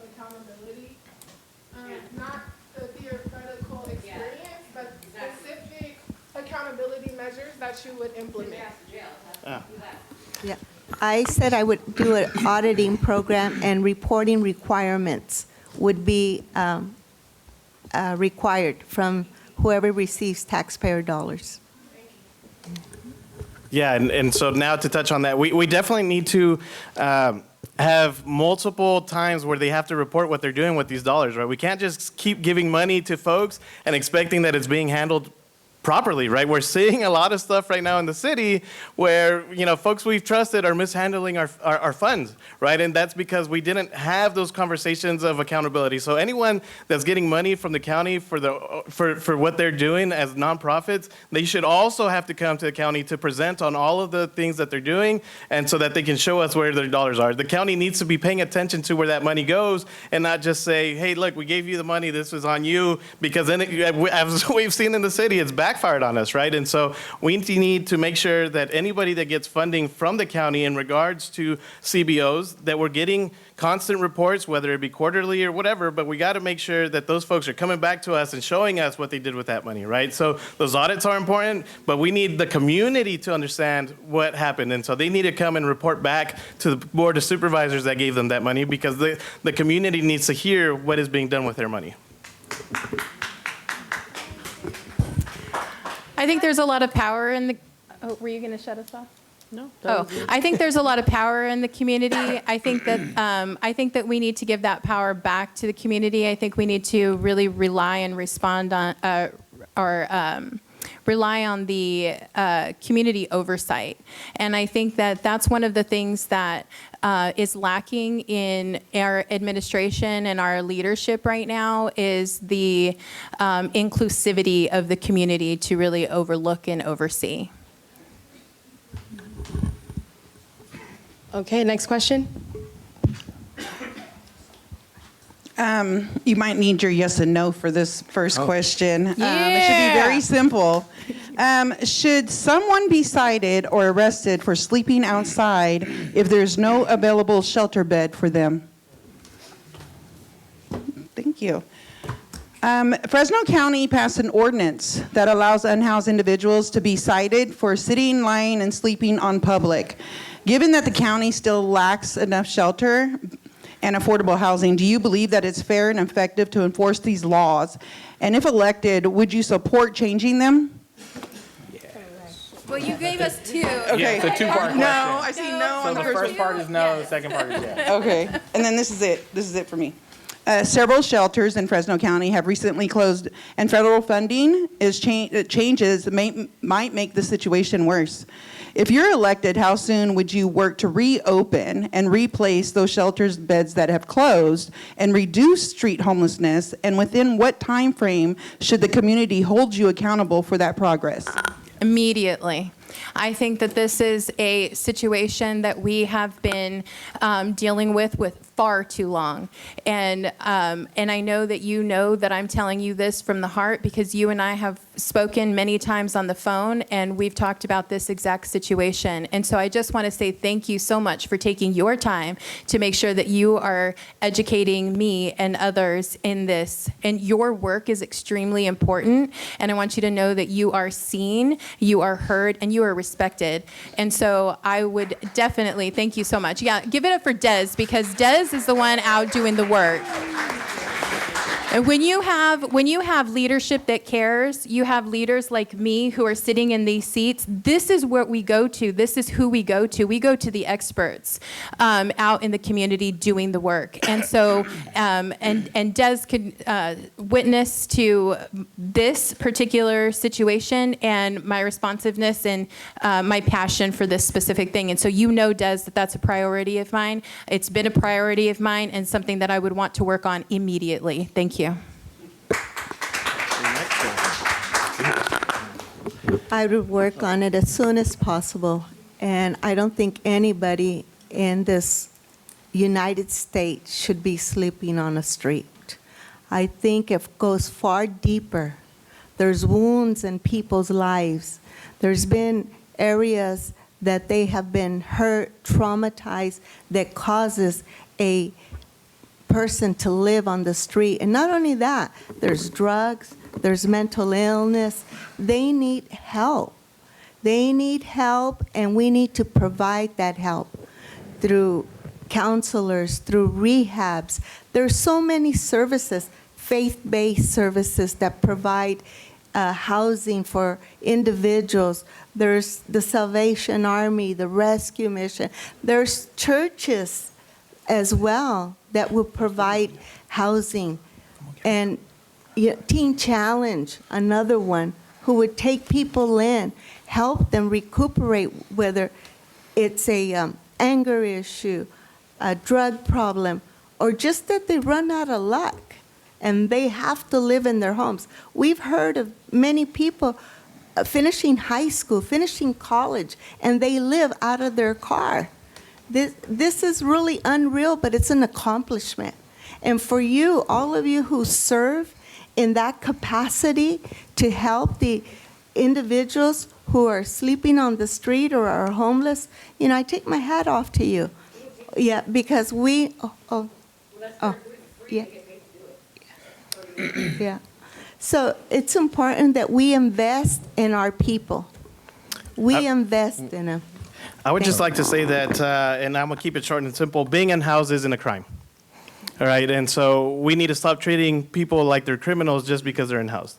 And we're spending millions, hundreds of millions of dollars on homelessness, but we're seeing that it's not enough. So maybe it's time that we go back to the drawing board and start looking for different ways of approaching what we're doing, right? Because obviously what we're doing isn't working.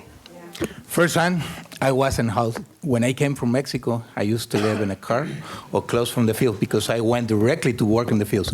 I know what it is. I know what it is sleeping out in the field or in the street, because I was like 6 months after that. I start working and I get money and I start renting with somebody else. Of course, it's a priority. Simply put, yes. We are in a housing crisis, and we need to ensure that we have, that we get those beds back online because we know there's an immediate need for them. All right, I just want to do a quick time check really fast for folks. If the candidates are able to answer additional questions, I know that the community would appreciate that.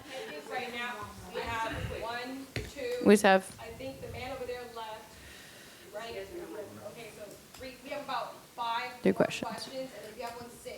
Okay, So it perfect. looks like we have 6 more questions in the room. Okay, so I do just want to ask, let's keep them short, simple, and sweet. If you have it for a specific candidate, make sure to specify to them. And I do encourage you, if we do have to cut off, just make sure that you have that time to hopefully just ask them directly if you have the possibility. But last plug, there is a bunch of food boxes in the back. So if you are having to leave, that is for all of y'all to be able to take home to your friends and family, your neighbors. I please encourage all of you to take that food to be able to, sustain, but that is donated from the Ram Pantry and the Fresno Metro Ministry. So let's get these last questions in, and please take home some food for you and your neighbors, okay? Go ahead. Yeah. Okay. All right. Next question. This is for all of you guys. This is for all you guys. A county-owned building on Parkway is now operating as a medical respite facility that may add about 150 or more people to the block that already has several shelters. Many people feel that this street is already overwhelmed. If elected, what would you do to address the overcrowding there and make sure services are not all concentrated in one area? Oh, that was fast. She asked, she stated that on Parkway, the motel that just opened is a respite, and they had brought in over 100 people, and it oversaturated the area. So she wants to know if elected, this is in your district area, if elected, what are you willing to do to desaturate the amount of unhoused individuals that are overcrowding that one little area?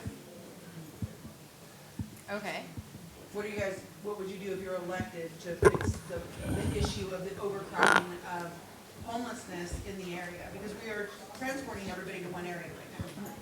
So what are you guys as elected officials willing to do to decrease that? Are you willing to open up shelters out in the county rural area to decrease the amount of people that they're bringing into the neighborhood? Because nobody's doing town halls over there in the neighborhood. Yeah.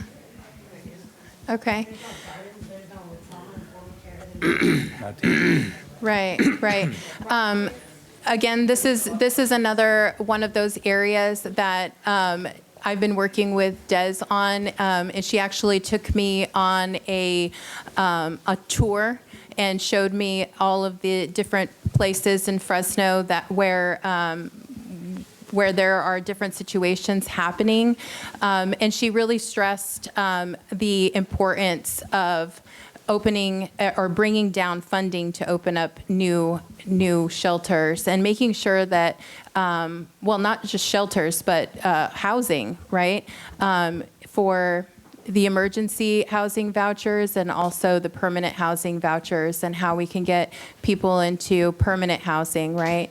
And Des is real clear when it comes to what she agrees with and what she don't. And so when I was coming up with some ideas, Des was quick to shoot him down and say, you know, Maria, we have enough of temporary housing. We need permanent housing.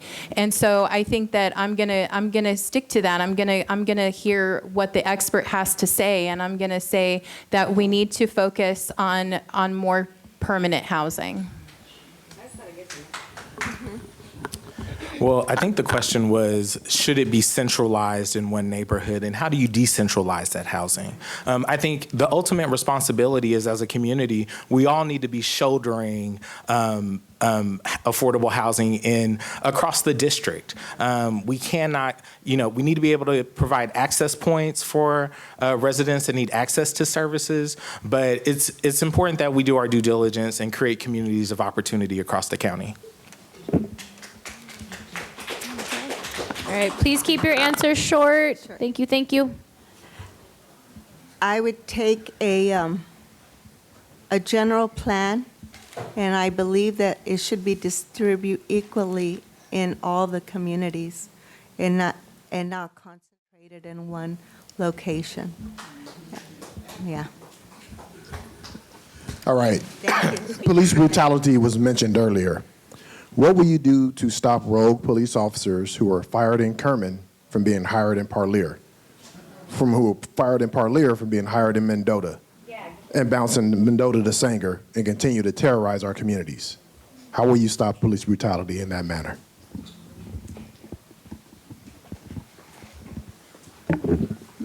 They should have a reference. Like today, we have a resume. We're presenting ourselves for the job. And you're going to either elect us because of what we've presented on this resume today, or you're going to not vote for us. Well, that's the same thing with an officer. That resume should follow them to all the police offices or sheriff's department. We have no control of their hiring practices. But what we can do is make sure that we are a voice for you, and that, that individual should be noted, that they're not performing in a respectful and mannered way. Nobody should have any type of abuse, any type of police brutality. That's just not acceptable, because they're supposed to be protecting us. That's a tough question, because I think that it really does come down to more of legislation, right, and that type of policy. One of the things is, when we have an officer who is terminated from the city, there are certain things that we're unable to actually reveal or discuss. And so even if we know that they're going to go and apply, or that they have applied in other cities, we have confidentiality and restrictions, right? And so I think that for something like that, we really need to look higher, and we need to look more into the legislative aspect of that. It sounds like you're wanting to protect the officer, not the community. I definitely want to protect the community. The community is my focus. However, it's where our hands are tied when it comes to certain things. And so we need to be able to untie those and remove those barriers and restrictions from us, so that we don't have to keep that confidentiality. I would love to be able to share that information, but that would also put my city in, in jeopardy of litigation. So, and that's the hard truth of it. And it's something that I wish did not exist, but it is something that we do that does exist. That's why there's a grading list. That's why you revoke post certifications. There's a process too. I personally know a highway patrol officer who is fired and hired in criminal. So you're telling me exactly what you're practicing. Next respondent. Yeah, I by no means am an attorney, right? So we definitely have to start looking at these policies, right, of transparency, and working with with the different attorneys within the district, right, within the county that are ultimately the ones that get to shut us down or not. But we need to work on a transparency clause, right, and we need to work as a county and find a way. Again, I'm no attorney, so it's kind of hard for me to give you a policy off the top of my head that is, legally sound. But we need to find a way to put a stain on these people's records and find a way that whenever they leave and they're, people got to reach back out to their former agency, right? And so if people are fired, they should be held accountable. They are our police officers. They're supposed to protect our communities.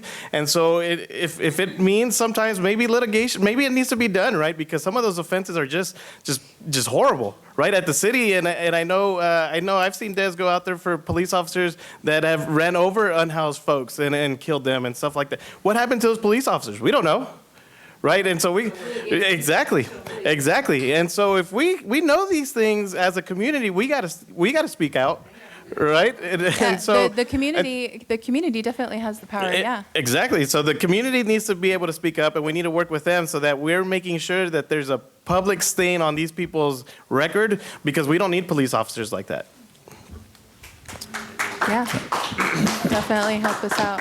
There's things that we can control, and then there's things we cannot. I think Eric is going to give a response. Eric, do you want to give a response? Yes. We can't protect the bad apples in the bunch. Whether they go to Kerman, whether they go to Mendota, Fireball, we cannot protect the bad apples. And we do need to work with our state legislators to ensure that there's a registry and that there's a system in place where we can track these applications and these bad officers to ensure that there are no reoccurring offenses and they're not continuing to perpetuate harm in our neighborhoods. Okay, we have 3 more questions. Oh, sorry, Felipe, are you going to give an answer? Yes, transparency. Today we have this camera. When you guys know something, what do you guys do?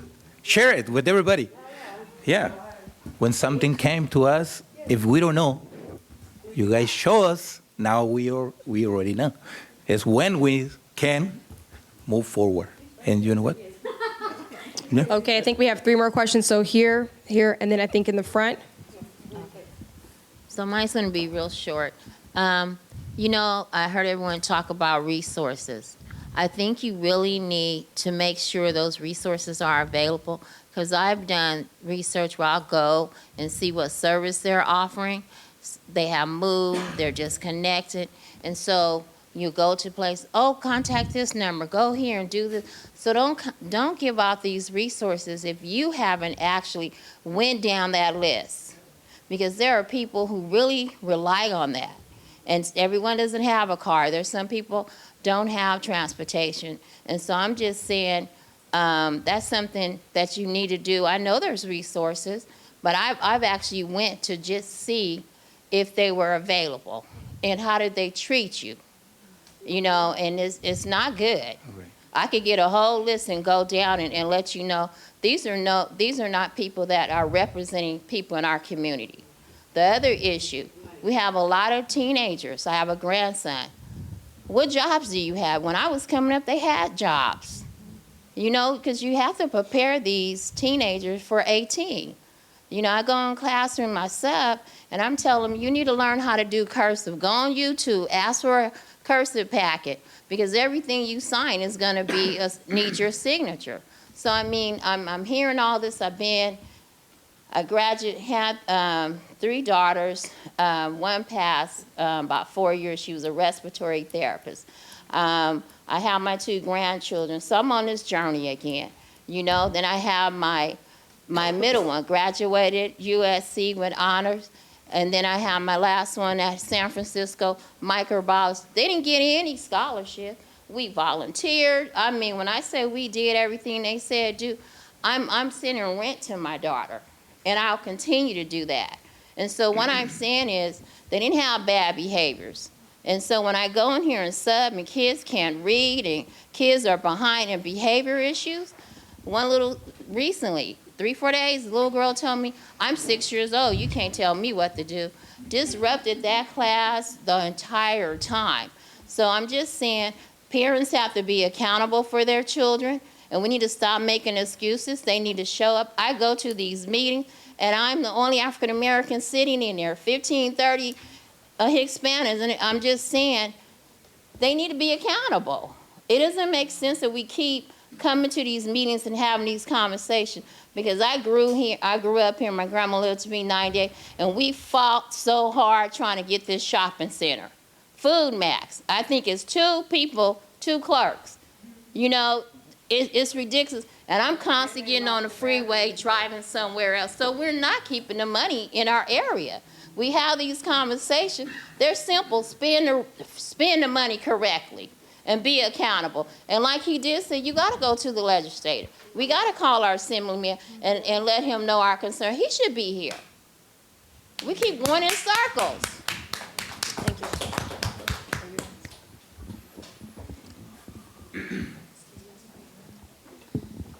Hi, my question is on behalf of renters, because we have one of the highest rental populations in the United States here. I believe it's over 50% in Fresno.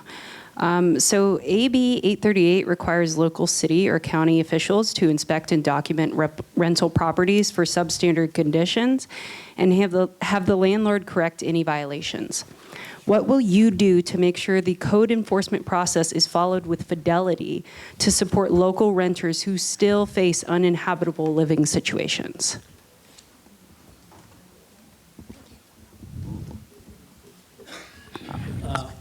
Wait. Let answer the question. You want to get it? Hold on. All right, who would like to take the question? Yeah, I think that your question is another question that we can answer simply in saying that we need to hold landlords accountable. When there's policy put into place like the one that you're discussing for AB 838, we need to make sure that we're educating ourselves, making sure that our staff is educated in this, and making sure that our code enforcement is also up to par and making sure that they're enforcing. We have the Office of Civil Rights that would help the tenant with their rights, and will also assist in having the landlord become accountable and make those repairs. So there is the Office of Civil Rights that you can contact. They're here in Fresno, or you could Google it, and you can file your complaint with them.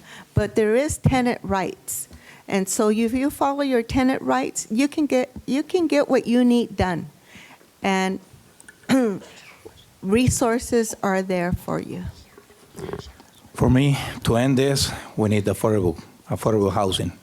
One of the things. Another, like I said, like myself, Felipe Perez, everybody has my phone number in Faribault, Mendota, San Joaquin, everywhere.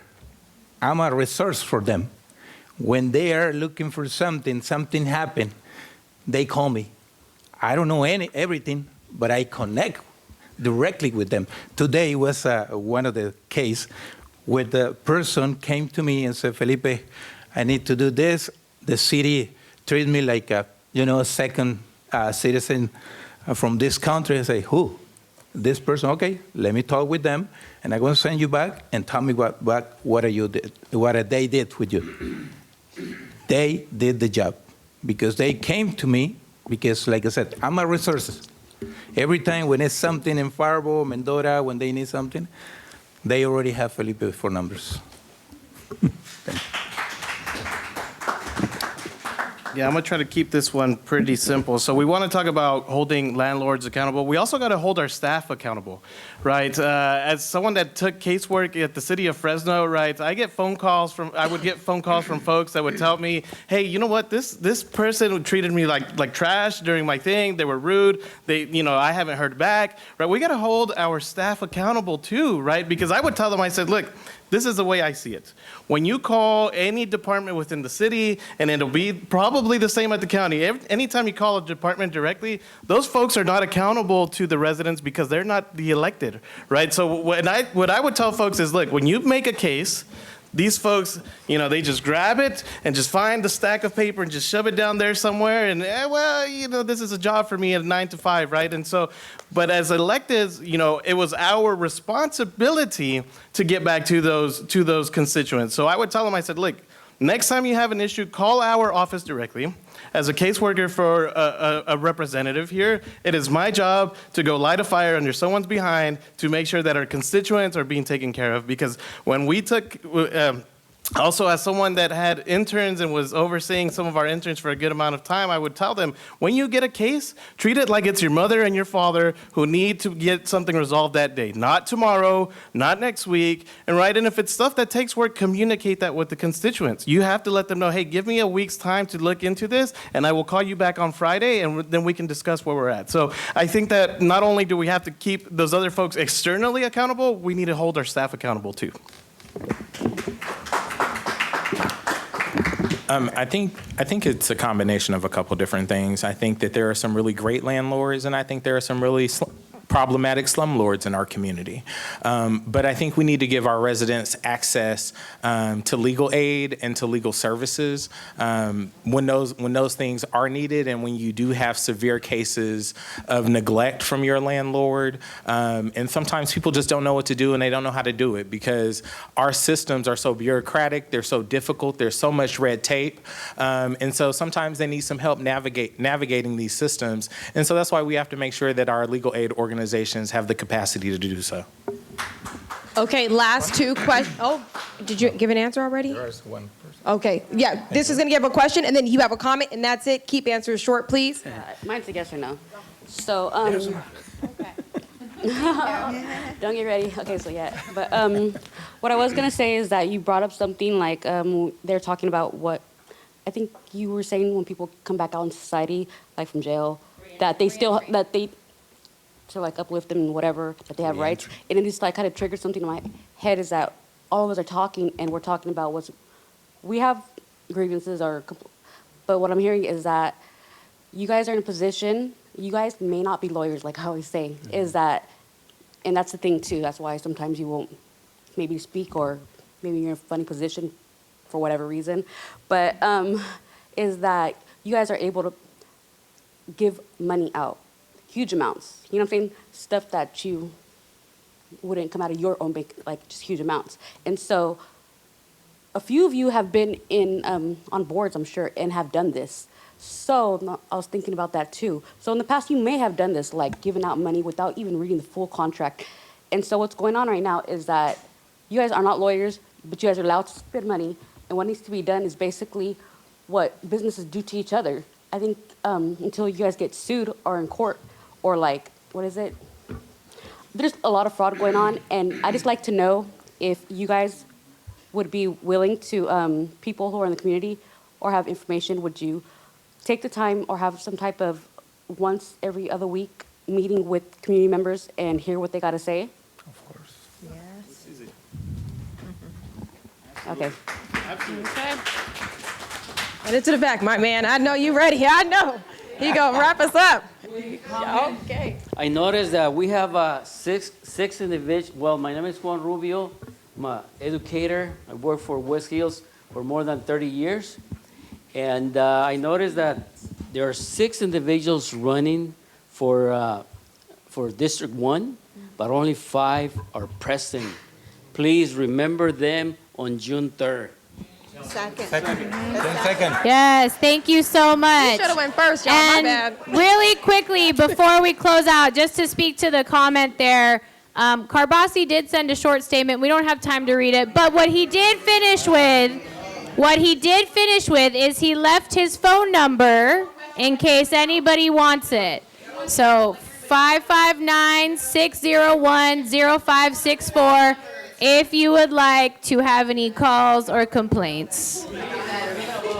Yes. All right. So again, thank you all so much for attending. If you would like to talk to any of the candidates, feel free. Again, please take food home for your friends, your family, your neighbors. Make sure we're organizing our communities. Take as much as you can. Take as much as you'd like. All the remaining will go here for the West Fresno students. Thank you. Have a good night.